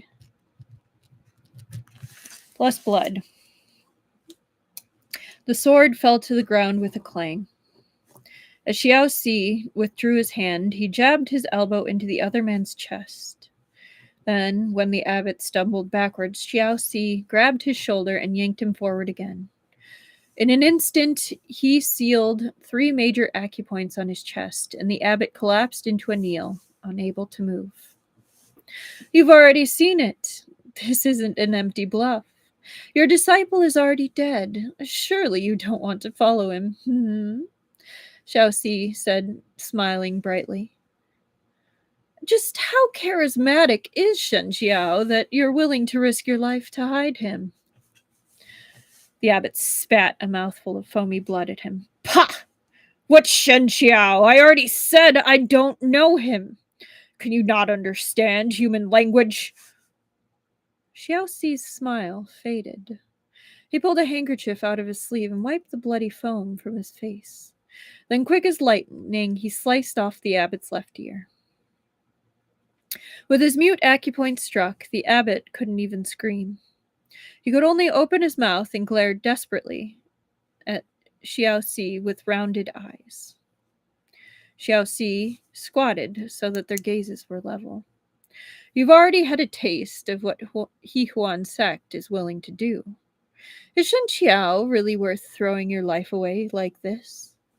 If you tell us where his whereabouts are, we'll let you live. It'll benefit all of us. He waited a long while before unsealing the abbot's mute acupoint. The abbot panted, his breath shuddering. Blood still dribbled from where his ear had been. He was in a wretched state, almost too awful to behold. I already said, I don't know any Shen Qiao. Xiao Shixian, why waste your words on him? Bairong cut in, smiling. If he's trying to hide someone, he must be hiding him inside the monastery. Why don't we simply search the place? Then to Yan Shou, she said, no need to trouble Elder Yan for this. Xiao, Shixian, and I will look. Yao Shou neither spoke nor moved, giving her his tacit approval. Bairong first went into the room the abbot had exited earlier. After a moment, she came out and said, I didn't see any mechanisms inside. I'm certain they didn't hide him there. Xiao Si searched several other locations and found nothing either. The monastery might have been dilapidated and falling apart, but the one point in its favor was its sheer size. It'd take quite some time to find someone who'd hidden themselves in one of its many crannies, even without considering that most old monasteries came with concealed escape tunnels. Yan Shou grew tired of wasting time. I'll give you a quarter of an hour, he said. Tell us by then, or die. The abbot said nothing. A quarter of an hour passed quickly. Bairong and Xiao Si returned one after the other, both saying that they'd found nothing. Xiao Si glanced askance at Bairong. Bai Shimei, you searched quite a few places. Did you perhaps see something but deliberately said you didn't? I remember you had quite the relationship with Shen Qiao. Bairong didn't get angry. She even laughed. What a strange thing for Xiao Shixian to say. What relationship could I even have with Shen Qiao? If a fight constitutes a relationship, then Xiao Shixian has quite the relationship with Shen Qiao too. No. You... Yan Shou frowned. Enough! He turned to the abbot. Will you talk? The abbot gave a cold, sneering laugh. You lunatic beasts! Forget that I don't know Shen Qiao. Even if I did know him, I wouldn't tell you. Not after you killed my disciple and did this to me. You think that you can do whatever you want just because you're stronger? Pah! Kill me if you can. One day you'll get your retribution. Yan Shou slammed a palm onto his head before he could finish the word. The abbot's skull split and fresh blood poured out. It streamed past his glaring eyes, which were still fixed on Yan Shou, before finally dribbling into his collar. Even in death, his eyes remained wide open. Mere inches lay between the bodies of master and disciple, but they could never come any closer.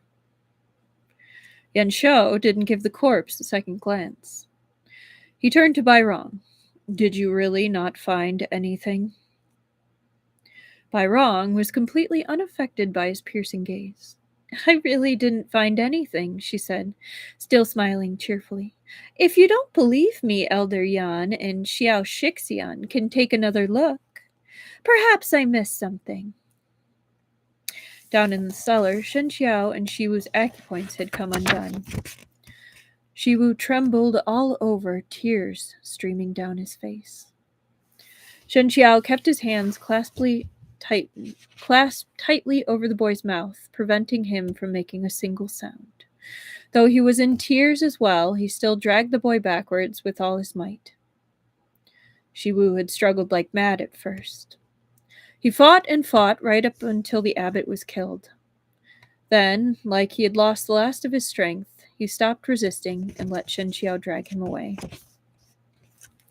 Alright, I'm going to end the trigger warning there.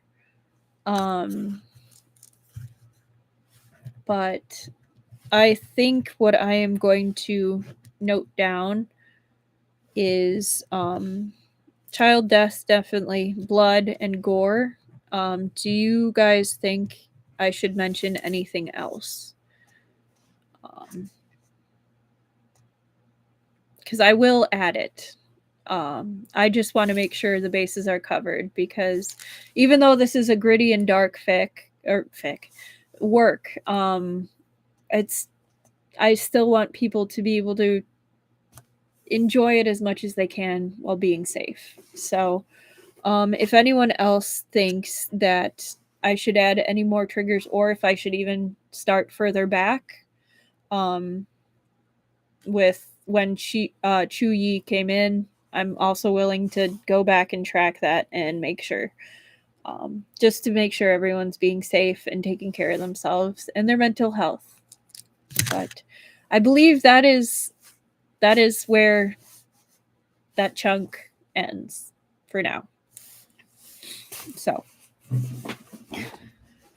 but we shall continue. The two of them stumbled and tripped as they walked down the dark tunnel. Shen Qiao's grave injuries hadn't healed, and his meridians weren't fully repaired. Shiwu was barely lighter than Shen Qiao. Dragging him made every bone in Shen Qiao's body burst into pain. It was like iron chains were tearing at his flesh. Every arduous step took everything he had. He didn't know how long they walked. Perhaps it wasn't very long at all, but Shen Qiao felt like half his lifetime had passed. He pushed open the sealed stone door with a trembling hand. Who knew when this door had last been used? He pulled Shiwu out, then groped for a hidden latch in the grass. Following the abbot's instructions, he closed the door from outside. With this, even if Yan Shou and the rest found the secret passage and chased them all the way here, they still wouldn't be able to open the stone door. The secret passage connected to the other side of Bai Long Mountain at its foot. This bought them enough time to find somewhere else to hide or to escape without too much of a hurry. After securing the door, Shen Qiao let go of Shiwu. Then he leaned on a rock and burst into a coughing fit. His body felt like he'd gone through a torture chamber. He lacked even the strength to stand. It was only after he hacked up a couple of mouthfuls of blood that the stiffness in his chest eased up a little. Meanwhile, Shiwu was still immersed deep inside his grief. He'd curled up, holding his knees against himself and burying his face in them, sobs shaking his entire body. Shen Qiao sighed and stroked his head. I'm sorry. If not for me, Shu Shixian and Chu Yi wouldn't have met with such a terrible fate. Let's get away from here first, though, all right? Even if it's for their sake. Once we're safe, I'll let you hit me and kill me however you wish. Anything you want. Shiwu raised his face, still sobbing. Shifu and Chuyi can never come back to life, right? Shen Qiao's eyes brimmed with tears, but he clenched his teeth, refusing to let them fall. His mind trembled, and another surge of salty sweet blood rose in his throat. Yes, they can never come back to life, but their greatest wish was that you go on living. If you let those people capture you, how can you do right by them? Shiwu didn't make another sound, but continued weeping silently. After a long while, he stood on shaky legs. You're right. I must live on. I can't make Shifu worry. Where are we going? Shen Qiao drew a deep breath and rasped. To the east. To Bixia's sect. I'm taking you back to your sect and forefathers. He groped for the object the abbot had shoved at him earlier, a small wooden plaque.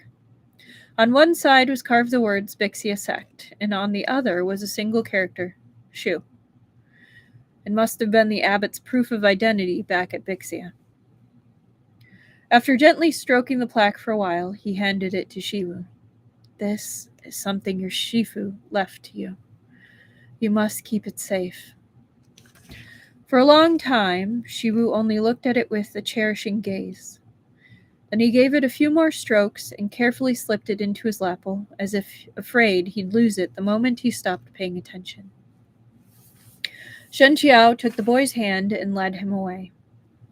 The two of them waded through the brush, continuing onward. Shiwu couldn't help but glance back the way they'd come. Behind them, the stone door lay tucked beneath layers and layers of dense vegetation. Hidden securely away, it was like it never existed. Tears streamed down Shiwu's cheeks once more. Shen Qiao squeezed his hand tightly. All right, 1 second.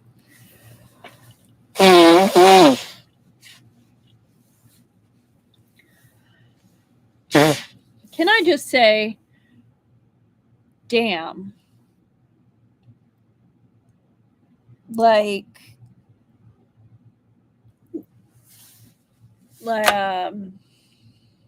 Yeah. All right. Happy Tuesday, everybody.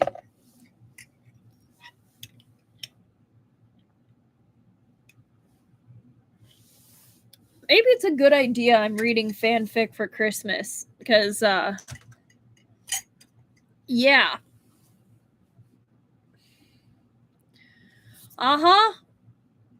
At least I know more clearly what we're getting into with the fanfic over Christmas.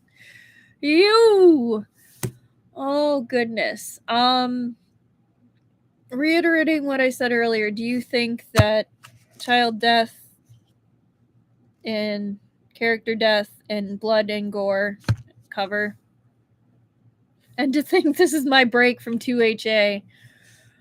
Oh, sorry, Annika.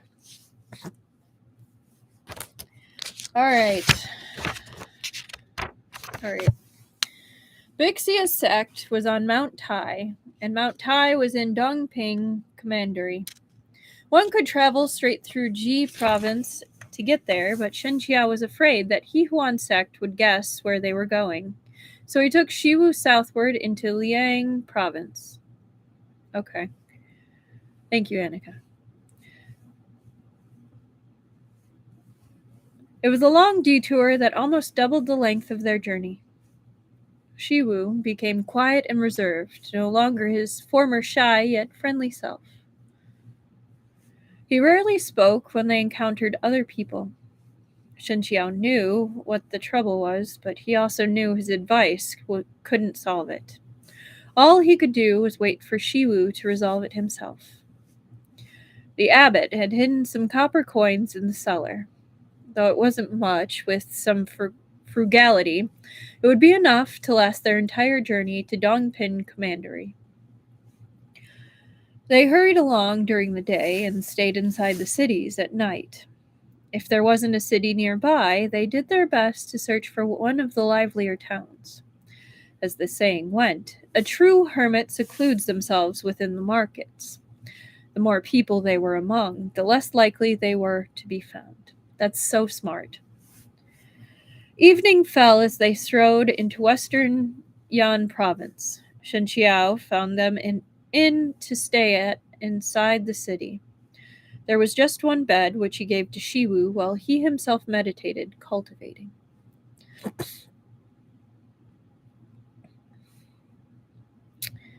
Well, good luck with case file, Annika. And Momar's rover. After he'd rebuilt his foundations with his Shu Yang strategy, Shen Qiao seemed to enter an entirely brand new, completely unknown world. A world that possessed scant inches of space, but where every detail shone clear. With his heart tranquil and at peace, the beautiful mysteries of nature made themselves apparent. True qi flowed through his damaged meridians, sending pain twinging through him. But with it came regeneration. Even the most traumatic injuries he'd suffered in the past seemed to slowly heal. This was what was truly profound about the Shu Yang strategy. Where his inner awareness reached, the light of dawn dappled the trees as the bright moon sank behind rooftops. The plum flowers concealed divine secrets as they furtively ripened into bloom. Juqi, Zhangting, Huagai, Xuanji. One by one, his blocked acupoints and damaged meridians were made clear again. The stuffiness and muffled pain that had long choked his chest slowly faded too, bit by bit. Shen Qiao's eyes were tightly shut. He was completely aware that another pair of eyes had been secretly glancing his way. Wrapped in his blanket, Shiwu, who'd supposedly dozed off some time ago, lay motionless. He was pretending to sleep, but his eyes were open, just a crack. So he saw Shen Qiao, who'd been fine only a moment before, suddenly hack up a mouthful of blood. Everything else flew from his mind as he threw aside his blanket and rolled off the bed, dashing to Shen Qiao's side. "What's wrong?" he cried. Are you all right?" Shen Qiao opened his eyes and shook his head with a smile. "This is stagnant blood. It's best to cough it up." Shiwu's eyes glistened with tears. You don't need to comfort me. I know you didn't buy any medicine during our journey, all to save money. Your injuries were so terrible when I saved you. You were almost on the verge of death." "It's true that I avoided buying medicine to save money, but I'm already slowly recovering by using my internal cultivation. I'll be fine regardless of whether I take medicine." "Really?" Shen Qiao stroked his head. "Really. I promised your Shifu to take good care of you, so I won't leave you alone." Shiwu threw his arms around Shen Qiao and started bawling. I wasn't ignoring you on purpose. I was only just too sad." "Oh God, this is sad." Shen Qiao's eyes prickled with moisture. "I know." He patted Shiwu's back gently. "I'm sorry." Shiwu shook his head. "Please don't say you're sorry. It wasn't your fault." Shen Qiao smiled bitterly. "How was it not my fault? They came to kill me, and all of you were dragged into it. They were so savage, it turned out the same if you weren't there. As long as they thought Shifu was hiding you, they'd kill him just the same. Shifu chose to save you just like I chose to save you. None of us blame you for it, so you shouldn't blame yourself either. All right? The ones who should be punished are the evil people, not the good people."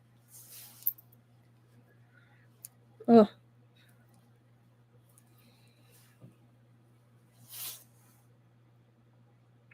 Shen Qiao's heart was pained and grieved. "Shu Shixian, oh Shu Shixian," he thought to himself. "Your spirit in heaven can surely rest seeing Shiwu so mature and thoughtful." "Would you like to learn martial arts?" he asked Shiwu. Shiwu nodded. "I want to study martial arts properly. That way I can get revenge for Shifu and Chuyi." "I can teach you Xuandu Mountain's martial arts on the way to Bixia sect. How about it?" "I want to both buy meat bun, a drink, and shake them." "That's valid, Truffle. I feel that." Shiwu's eyes shone. "Xuandu Mountain? The #1 Taoist sect in the world? That Xuandu Mountain?" Shen Qiao nodded. "Were you a disciple of Xuandu Mountain, Shenling Jun?" "Yes," said Shen Qiao, smiling. "I am Shen Qiao, a personal disciple of the 6th-generation sect leader of Xuandu Mountain, Qi Fengui." Shiwu gasped. I think I heard Shifu mention your name before. You used to be sect leader, right?" Shen Qiao stroked the boy's head some more. "Yes. It's a long and complicated tale, so I won't tell it to you just now. But I came to Yicheng to look for some Xuandu Mountain disciples who were headed north. But who could have expected?" He paused, then continued. Who could have expected that I'd meet Sang Jingxing? What happened after, you already know. It's kind of sad that he's such a realist and adorable that he's so practical. Yeah. He paused and continued. No, I already read that. Shiwu said awkwardly, but Shifu once told us every sect's martial arts are close-kept secrets, never to be revealed. You can't learn their martial arts unless you join their sect, and I've already promised Shifu that I'll go to Bixia's sect, so... Smiling, Shen Qiao said, whether it's Xuandu Mountain or Bixia sect, martial arts exist for people to learn them. If both the teacher and the student care little for the differences between sect, why cling to such rules? I'm only teaching you martial arts. You don't have to take me as your master.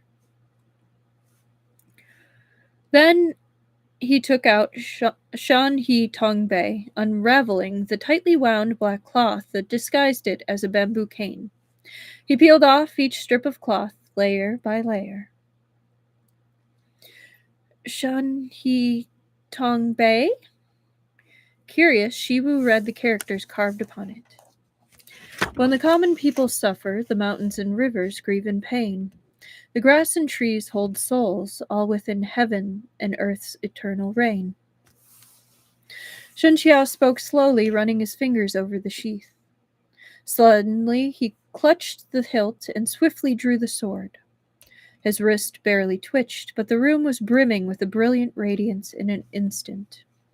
The sword's glare seemed to stretch to every corner, its murderous intent dominating every space. Like cranes calling and soaring high above, or wild geese cutting through the snowy paths down below. But then another second passed, and the brilliance vanished, returning to nothing.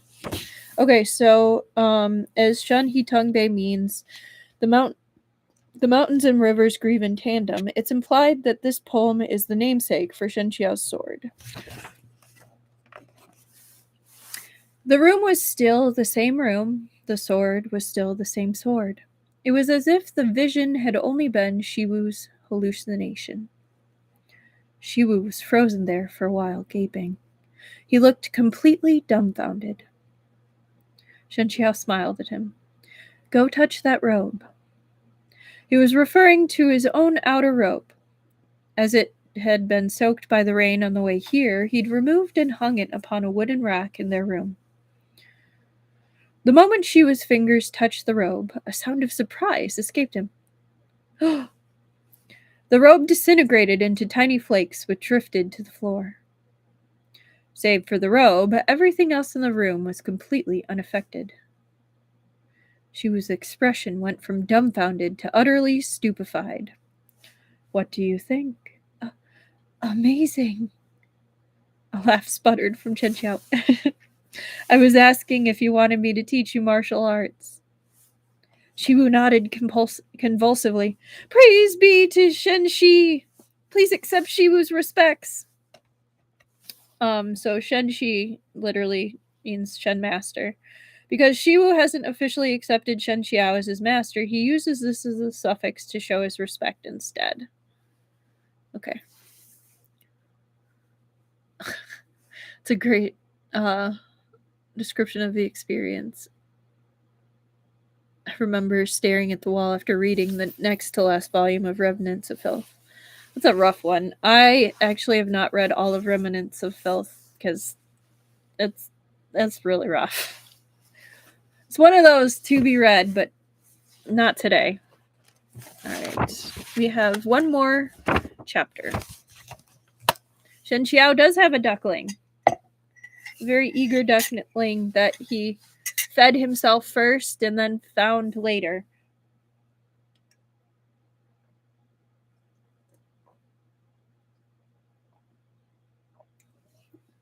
I think this is as dark as it's going to get for the rest of this live stream. So I think we're good. Although I probably just jinxed myself. So, never mind, ignore me. Okay.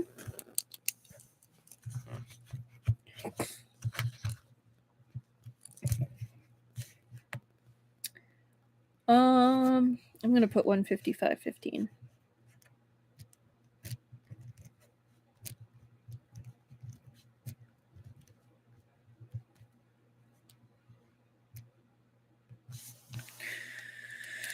Okay.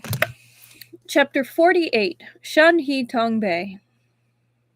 Xuandu's Violet Palace used to have many sects of sword techniques until my Shifu Qi Feng Wei took over. He believed that all martial arts shared the same roots, regardless of how many superficial changes they amassed. Rather than getting caught up in the complexity and ending up with too much to learn, it's better to hone a single set of techniques to the pinnacle of perfection. So, he reorganized our many generations of sword techniques, and in the end, only two remained. One of them is the Azure Waves sword technique, which he crafted by the Eastern Sea. He saw the sunrise and the moon fall, the drifting clouds atop the roiling sea, and he folded all these experiences into his creation. Then he mixed in the essence of some of Xuandu Mountain's traditional sword techniques. As we happen to be passing by the Yellow River today, we'll be privy to a similar frame of mind. I'll demonstrate the sword techniques to you once. You needn't strain to memorize the moves. Just allow yourself to thoroughly experience the feelings within them. Shiwu had on a very serious face. Earnestly, he cupped his hands. Yes, Shen Shi, this disciple will do his best to feel them. Shen Qiao smiled, and then he drew his sword. The stretch of river near where they stood had breached its dike just the year before, flooding the farmland on both sides.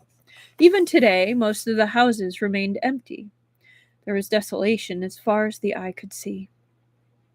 Only the great tides of the Yellow River endured, rushing tirelessly onward as before. Yeah, it is pretty. At this moment, Shen Qiao stood atop a solitary, jutting rock. Beneath him swept the ceaseless surges of the Yellow River, roaring like it wanted to devour all that was in the world. The river waters sparkled and gleamed beneath the sunlight, crystal bright and roiling. Shen Qiao's lone figure looked so small and frail, defenseless against nature's might. But the moment he drew his sword, his aura was as radiant as the river's. Shen Qiao reflected a dazzling brilliance, and as the blade rose, its sword chi overflowed. It stirred the river waters to surge ever higher, and Shen Qiao was engulfed in the sword chi, looking elegant and poised beyond compare, like an immortal on the brink of soaring to the heavens. Shiwu watched, overcome with wonder. The abbot had taught them martial arts, but the man's abilities were only average. It was hard for him to describe what true profound martial arts look like. He'd heard the abbot explain that a true master of martial arts could move their very surroundings, influence every blade of grass beneath heaven, and could even affect them with only their mind. Chu Yi and Shiwu were completely captivated by his words and longed to see such things themselves. If only I could witness that kind of master one day, they'd thought. And now the scene he'd dreamed of was playing out right before his eyes. Shiwu had only just started on the path to martial arts. He wasn't even in sight of the gateway to them. But even he, as he watched Shen Qiao's each and every move, could feel the sheer power moving nature itself. It was a picture beyond what his limited vocabulary could describe, but it was also a sight he'd never forget for his entire life. Shifu, Chu Yi, did you see it? Hot tears brimmed in Shiwu's eyes. He felt the impulse to kneel and bawl his heart out. Even as Shiwu watched from off to the side, the one standing in the center, Shen Qiao, had entered into something indescribably profound. Okay. So we finally have a picture. And what a picture it is.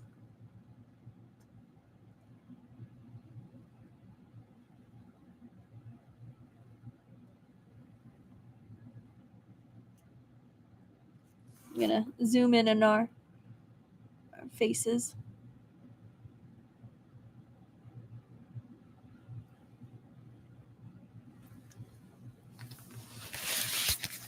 It's so beautiful.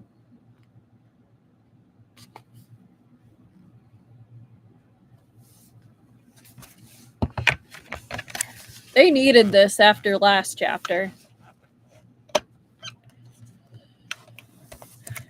He could feel his sword key and the river waters invisibly influencing each other, each driving the other on. Yeah, the water detail is gorgeous.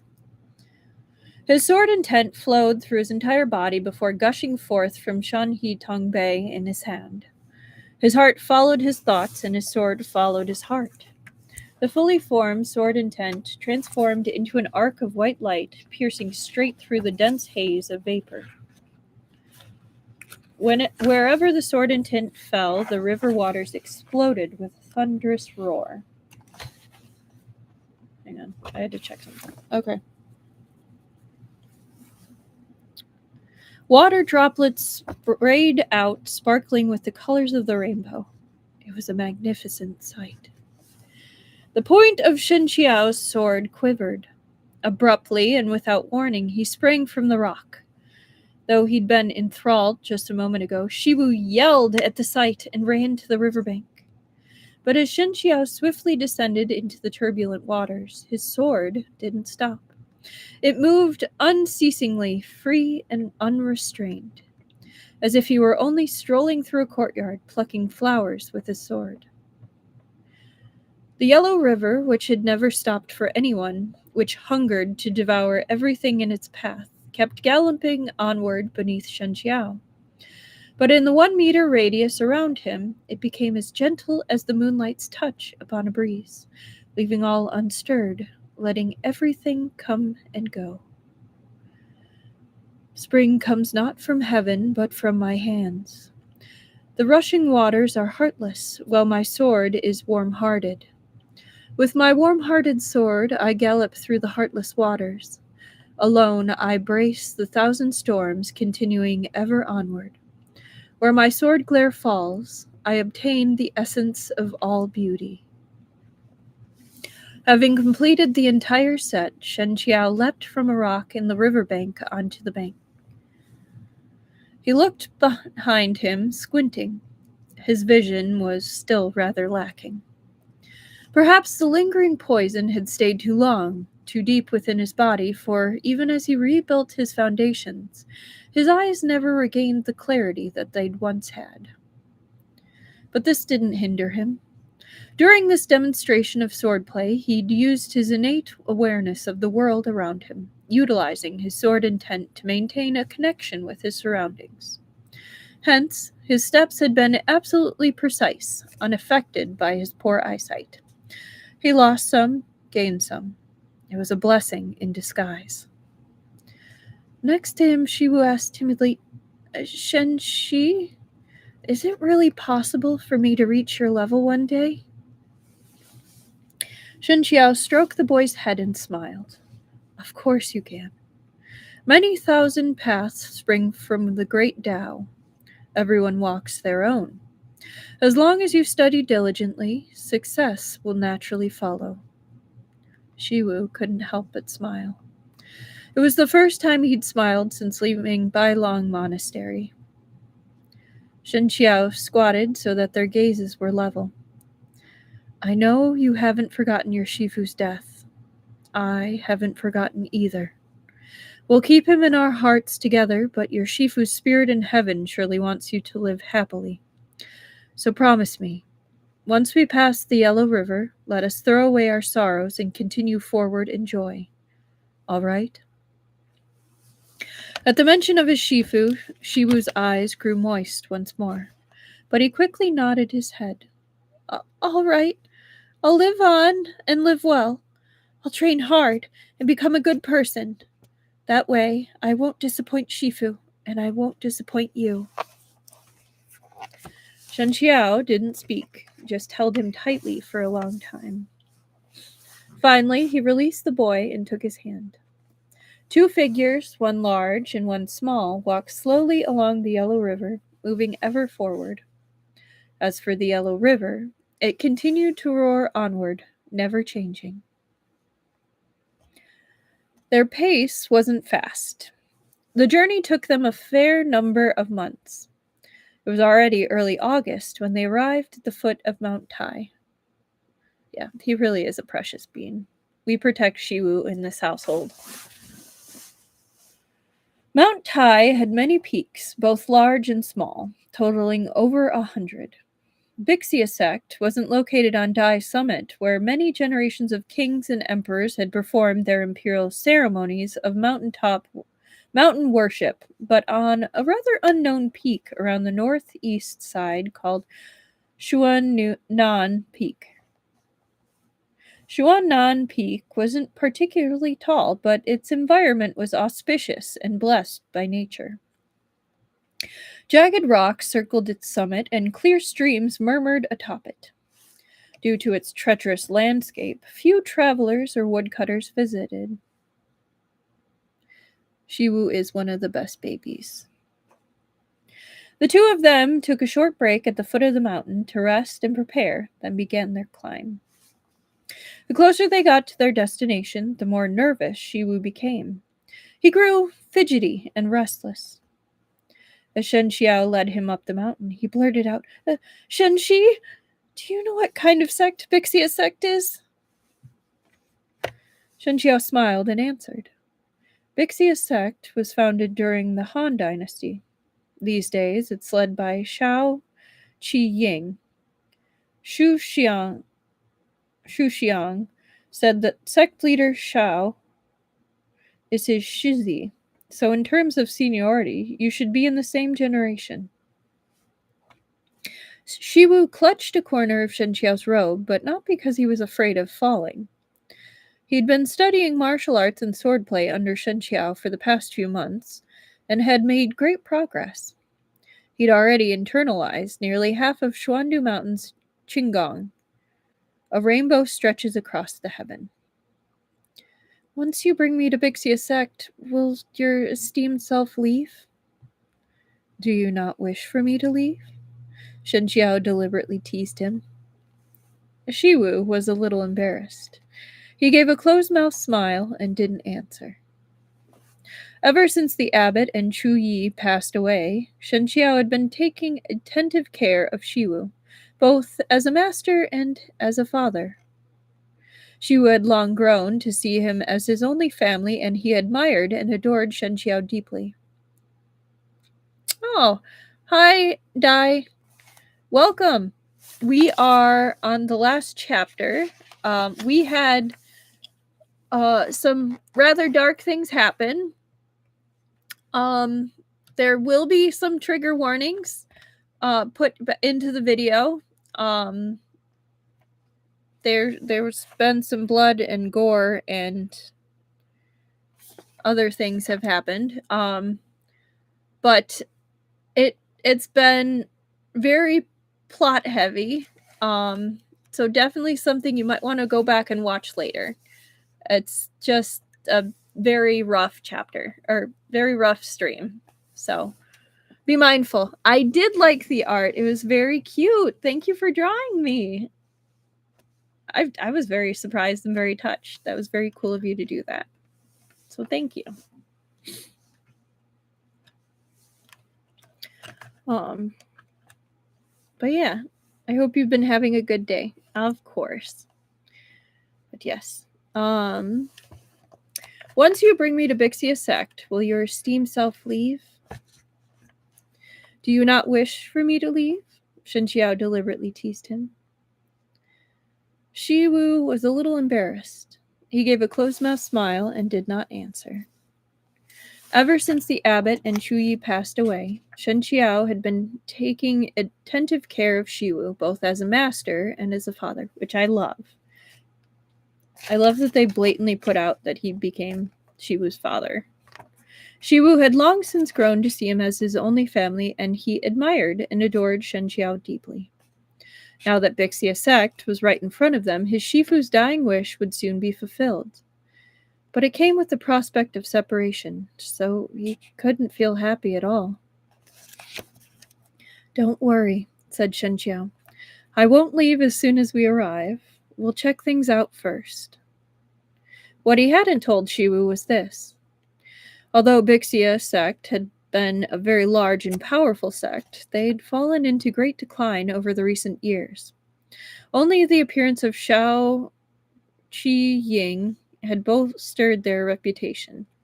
Shao Qiying was the kind of legendary talent who appeared once every 100 years, but a single person wasn't enough for a sect to flourish. No matter how strong Shao Qiying was, reversing such a raging tide proved difficult. Rumor had it that this sect leader had been in secluded cultivation for the past few years, so all sect affairs fell to a Shixiang named Yu Kun Chi. There must have been a reason Shu Lang Chuan had left the sect, and it couldn't be a happy one. Shen Qiao didn't know how they'd react to Shiwu. If they disliked the boy, there was no way he could leave Shiwu there to suffer. Shiwu didn't know that Shen Qiao was so preoccupied with thinking about Shiwu himself. The boy was nervous and uneasy, first worried that he wouldn't get along with the people of Bixia sect, then also worried that he'd have to separate with Shen Qiao so very soon. They descended nearly halfway up the mountain in this way when Shen Qiao sensed something strange. Many sects located on mountain summits had strict safeguards with disciples stationed around the mountain's foot, watching. Even the sects with laxer defenses would still have someone posted about halfway up. But they were already almost to the sect itself and still hadn't seen even the trace of a person. That certainly wasn't normal. Shen Qiao, no one's gonna hurt this kid on my watch. Absolutely! Shiwu had also realized something was wrong. The hand clutching Shen Qiao's robe loosened a little. If something happened, he didn't want to become the millstone dragging Shen Qiao down. "Look, Shen Qiao couldn't see well, but Shiwu had discovered a broken sword left in the brush along the stone path. He bent and picked it up, then handed it to Shen Qiao. Shen Qiao felt along the break in the sword. It had been snapped through excessive force. There didn't seem to be any dead bodies around, so it was hard to say whether its master had fallen from the cliff or run away. "Be careful," said Shen Qiao. "There might be more near the top. Stay behind me." Sure enough, the higher they climbed, the more weapons they found. Soon, corpses began to appear one after another. No. The horse scene you're thinking of, I think, is Sword and Wine, I think? No. I mean, they have donkey sandwiches, but that's different. It's a different book, I think you're thinking of. Ballad of Sword and Wine, yeah.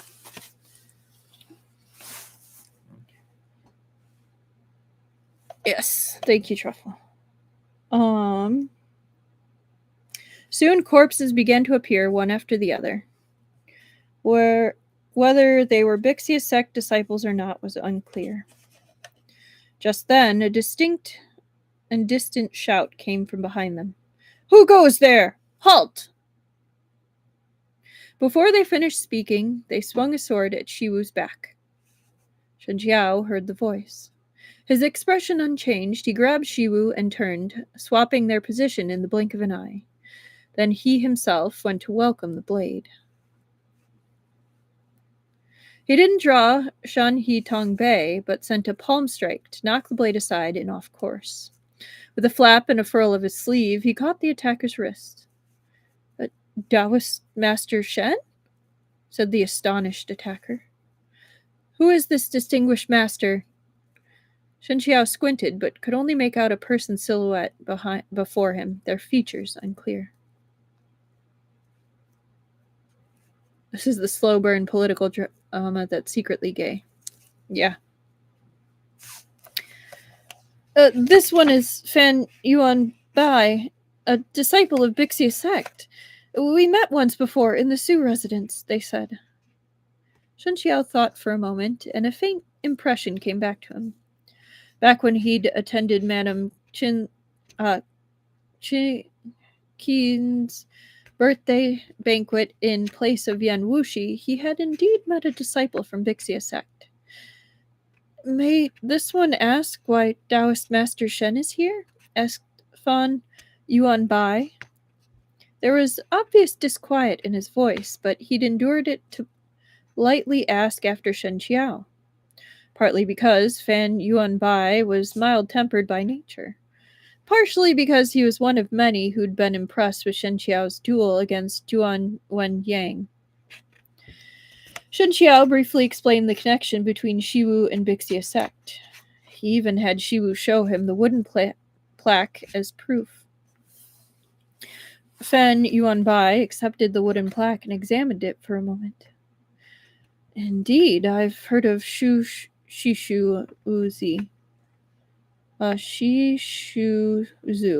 Shishuzu. Though when it comes to what happened, I know little of the details. Given that, would the two of you mind coming with me up the mountain? This way I can report the matter to my masters and elders. So the Shishuzu literally means martial great uncle. For the martial sibling of your master's master. Thank you, Fan Longjun, said Shen Qiao. Just now we saw many broken swords and bodies along the way. Surely you know what's happening atop the mountain. Fan Yuan Bai smiled bitterly. That's quite the coincidence. For the past 6 months I was home visiting my family, and I only returned to the sect today. The moment I arrived at the foot of the mountain, I realized something was wrong. The disciples on duty there were nowhere to be seen.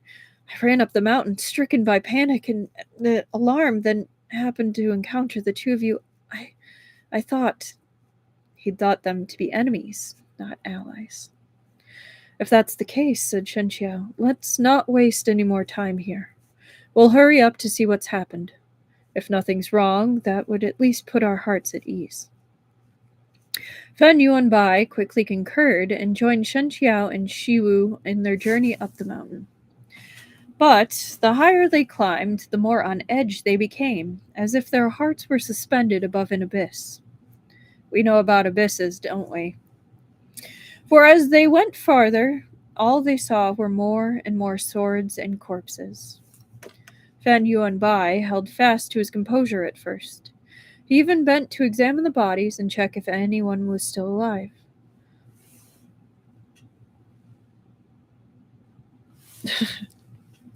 Learning all the terms for people within a sect feels like trying to figure out what a first cousin once removed is, lol. Yep, sometimes. But by the end of the journey, his face and lips were bloodless and pale, and he was unable to utter a single word. With Fan Yuan Bai, Shen Qiao and Shiwu learned that there were Bixia sect disciples among the dead. The majority of them, in fact. It wasn't clear who the other corpses were, but on their weapons, they'd also used swords, were carved the characters Dong Shou. Perplexed, Shiwu asked, what kind of sect is Dong Shou? As a newcomer to the Jianghu, he assumed his ignorance was due to his limited understanding, but unexpectedly, Fan Yuan Bai only frowned, unspeaking. Instead, Shen Qiao answered, There's no Dong Shou sect in the Central Plains, but there is one in Goguryeo. Yeah. Only then did Fan Yuan Bai say, That's right. They claim to be the largest sect in Goguryeo. I've heard of them too, but Goguryeo is a foreign country. They've never had anything to do with Bixia sect. Why would they show up here? Okay, what is a cut sleeve? Okay, so there's an ancient tale about a king who had a favored consort, I believe it is, or lover, and his lover fell asleep on his sleeve and he had to attend morning court. And so instead of waking up his lover, he ended up cutting his sleeve and leaving it there for his lover so they didn't wake up. So that's kind of where the term cut sleeve came from. It's someone who, a gay man is a cut sleeve. But that's where the term came into play. I'm playing pretty fast and loose, like it's more specific than that, but that is the general gist of the term cut sleeve. So it caught on to describe someone who's gay. You cut your sleeve for that person. I hope that helps.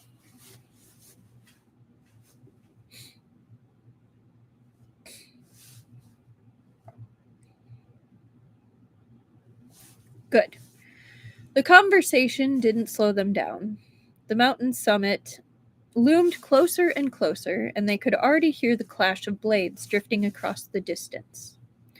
Shen Qiao even caught the sound of people yelling and cursing. Fan Yuanbai put on some speed, running up ahead with his sword already drawn. Shiwu tugged at Shen Qiao. Shen Shi, he whispered, you can follow behind me. There are lots of dead bodies on the ground. Warmth flooded Shen Qiao's heart, and he nodded, accepting the boy's kind gesture. All right. He'd mentally braced himself, but what Fan Yuanbai saw still sent agony spearing through his heart. His sect, once so calm and peaceful, had been transformed into a sea of blood. Inside the sect gates were scores more corpses, their blood pooling into narrow streams that slowly trickled away and out of sight.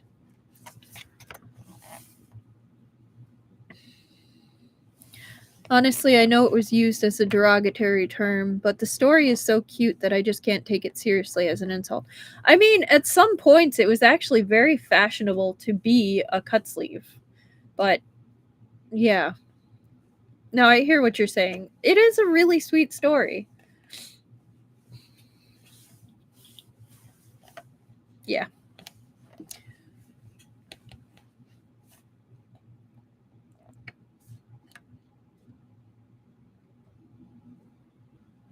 For Shiwu, who had not yet joined Bixia sect, the deaths of the sect disciples were not personal. With Shen Qiao at his side, he could still keep a calm and composed face. But for Fan Yuanbai, it was almost too much. These were the martial siblings with whom he'd spent each day from dawn to dusk, who were as close to him as his real family. Some of them even teased him before he'd left, fussing that they'd wanted him to bring them back some toys or treats. Yet now they could only lie on the icy ground, never to speak again. Funnily enough, I've heard a version where there was a cat sleeping on the sleeve. I can believe that too. That'd be one of my friends. They absolutely love their cat.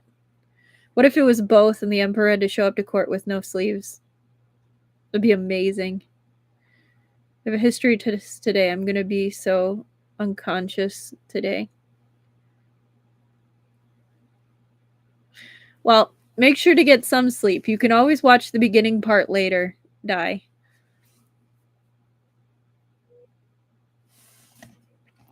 Fan Yuanbai's eyes were red, his grief and hatred slowly mounting. When he saw two groups of people battling each other in the distance, he gripped his sword and charged forward without the slightest hesitation. But just as he was about to enter the fray, he froze. Yeah. We are almost done. Yes. We have about 8 more pages.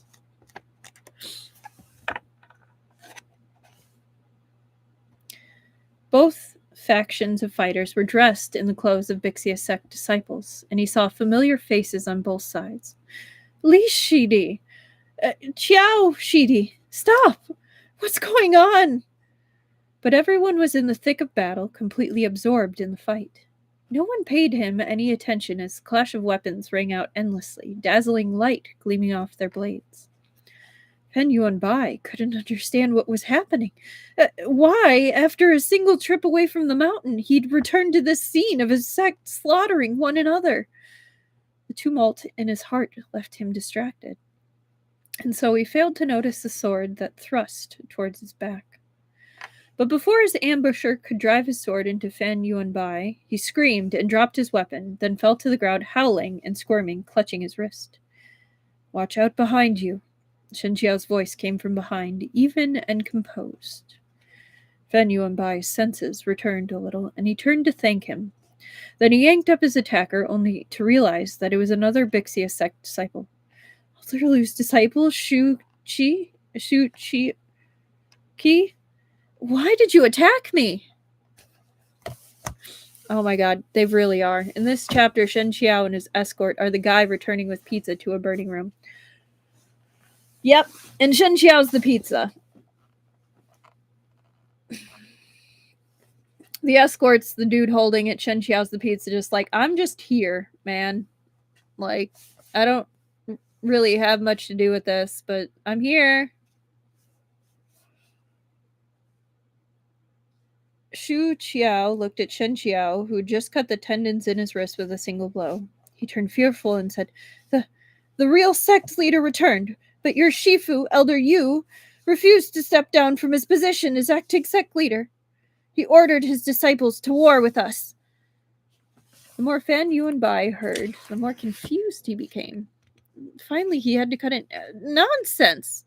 His whole life, my Shifu devoted his heart and soul to the common good. Why would he refuse to step down or whatever? I don't know, yelled Shu Qi. I was acting under orders. Don't kill me. Shen Qiao put his hand on Fan Yuanbai's shoulder, telling him to calm down. We're still in the sect's outermost area. Let's head to the inner area and see. Then he turned to Shu Qi. Where's your Shifu? He spoke softly, but his voice sounded crisply in Shu Qi's ears. A shudder ran through him. In the inner area. He's fighting Elder Yu. Fan Yuanbai ran out of patience for listening. He leapt forward, grabbing his sword, and charged into the inner area. As he ran, a crowd of armed fighters came to stop him.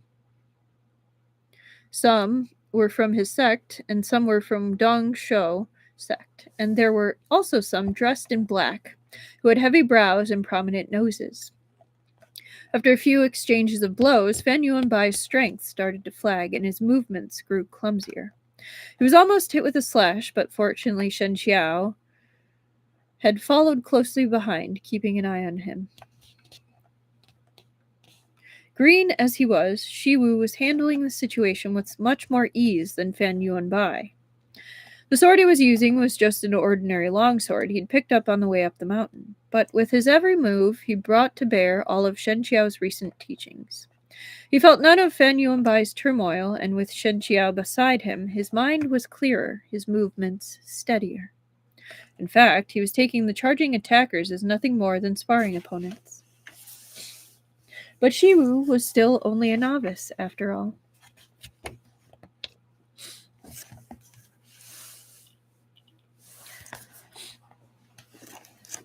He started out a little clumsy and flustered.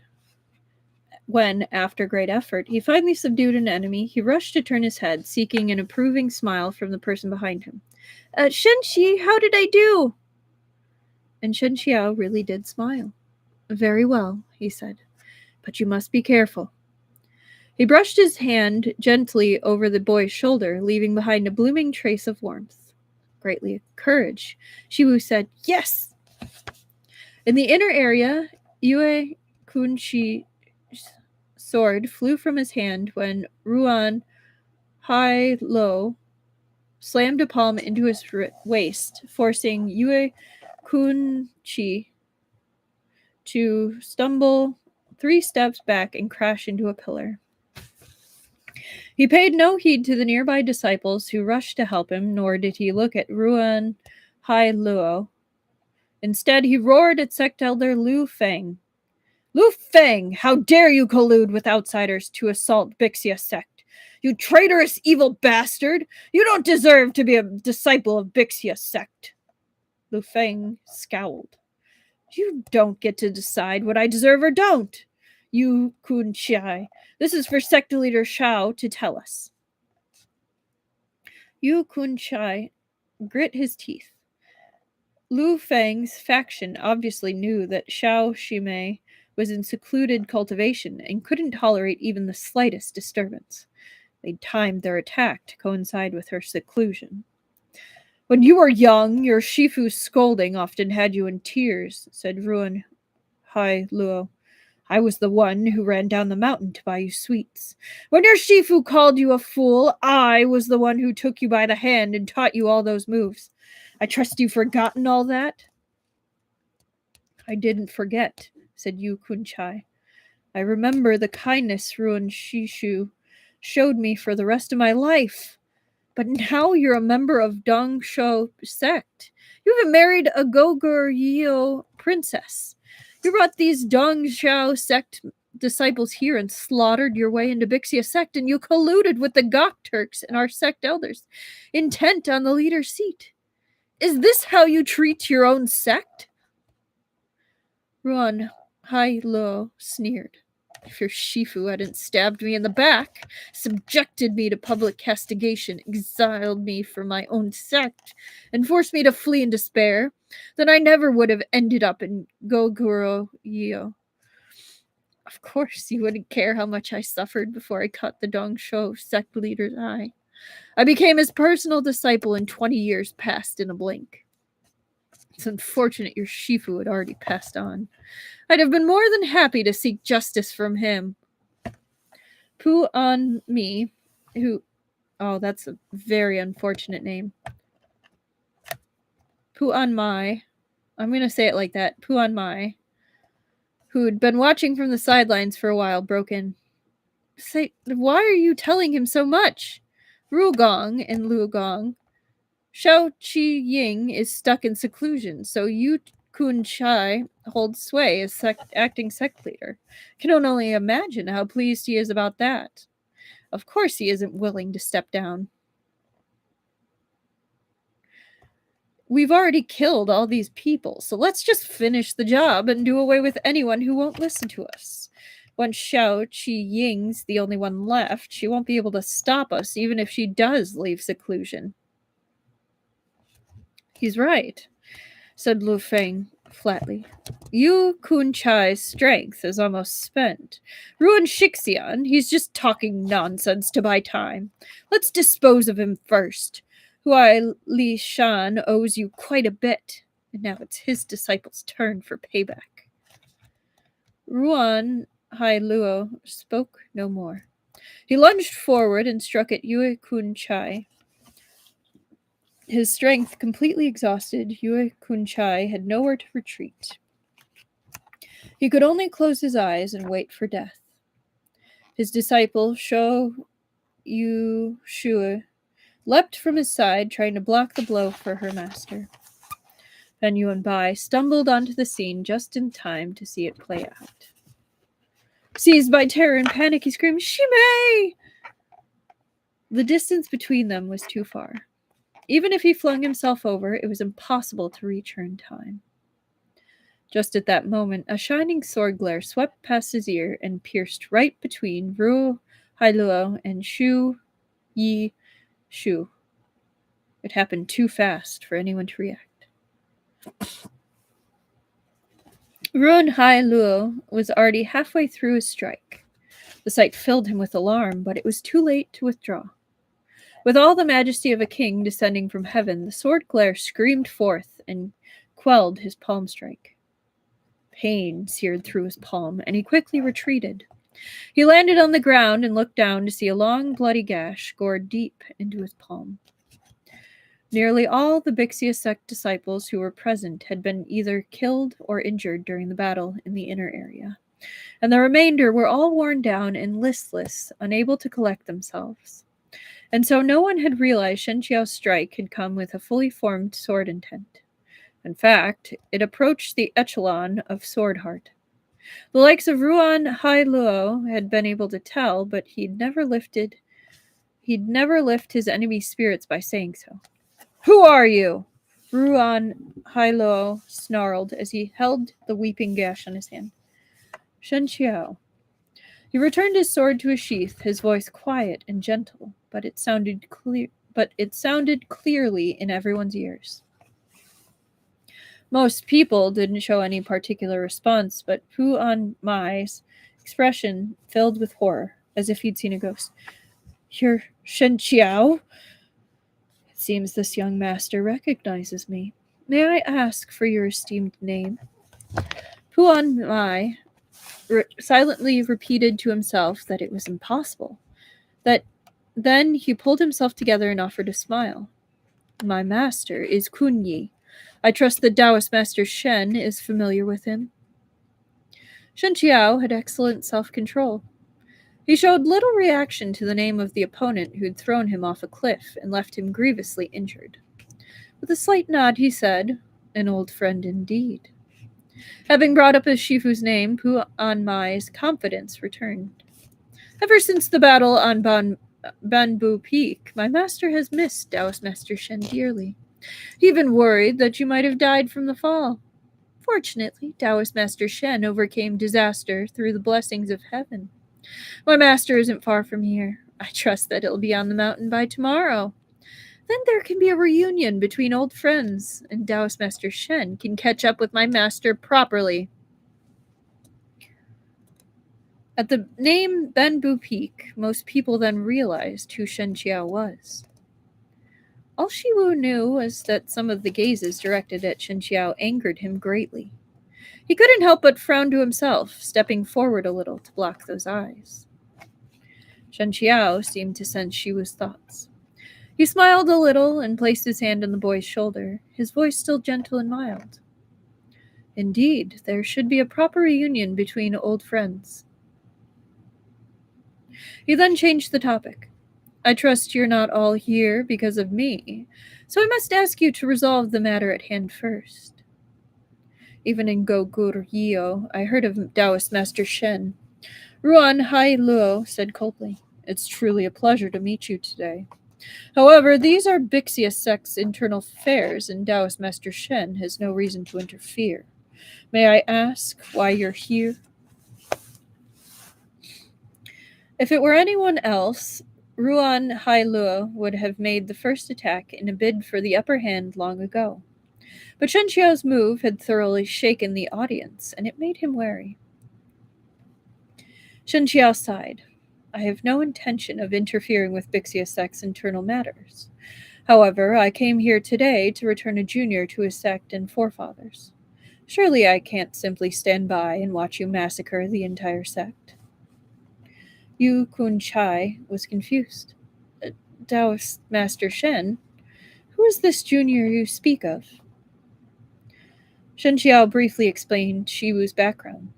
Yu Kun Chai gasped and blurted out, He's Shishu's disciple? From the sidelines, Ruan Hai Luo burst out laughing. Good! Very good! Seems like today's a good day. All our old friends have gathered here. Shualeng Qian didn't come himself, but he sent his disciple. If he was still here, I'd ask him to say a couple of words for the sake of justice. Tell us which is the truth. Was Huai Li Shan devoid of compassion and righteousness? Or did I really deserve to be expelled from the sect? Yue Kunchai slowly exhaled a lungful of stagnant air. Ruan Shishu, this will be the last time I call you Shishu. Before my master passed away, he too mentioned what happened between you and I. Could hear the awful regret in his voice. He must have thought that he'd made many mistakes back then too. He even told me that if I were to ever see you again, I must respectfully greet you as Shishu, just the same as before. But those were the past generation's grudges. Even if you care little for your fellow sect members, you should remember the great favor the sect did in raising you. But today, you even... He looked at the corpses strewn across the ground, at the sheer desolation all around him. He found it difficult to continue, and his voice dropped low with anguish. What wrong have the disciples of Bixia's sect committed? They didn't see what happened, and they weren't involved. So why did they have to die? Lu Feng, you were an elder, yet you colluded with outsiders. Irritated, Lu Feng cut him off. Enough! I've always hated the way you kick up a fuss. If Xiao Qi-ying were willing to give a little more attention to sect administrations, Bixia's sect wouldn't have fallen to such a deplorable state we're in now. These people died because they were incompetent. So what if they died? If you're sensible, you'd hand over the leadership right now. No matter who takes over Bixia's sect in the future, will be better hands than yours. And what if I refuse? Said Yu Kunchai. Puan Mai laughed. Shou is about to invade Qi, ready to charge in like the unstoppable tide. Qi's strength has long faded. Sect leader Ruan and Elder Lu have already pledged their loyalties to Ishbara Kagan of Eastern Gokturk Khaganate, and they were both granted government posts and noble titles. If Elder Yu is willing to see things clearly and lead Bixia sect in paying allegiance to the Khaganate too, then there's a bright future ahead for you. After that, he seemed to recall something. He turned to Shen Qiao. I almost forgot to tell Taoist Master Shen, but it's about your Shidi, the current Xuandu Mountain sect leader, Yu. Not long ago, Ishbara Kagan conferred upon him the title of Yu Yang's Bishop of Great Peace and Perfected Master. Truly worthy of celebration. If you hadn't lost to my master that day, you'd be the one with the title. No.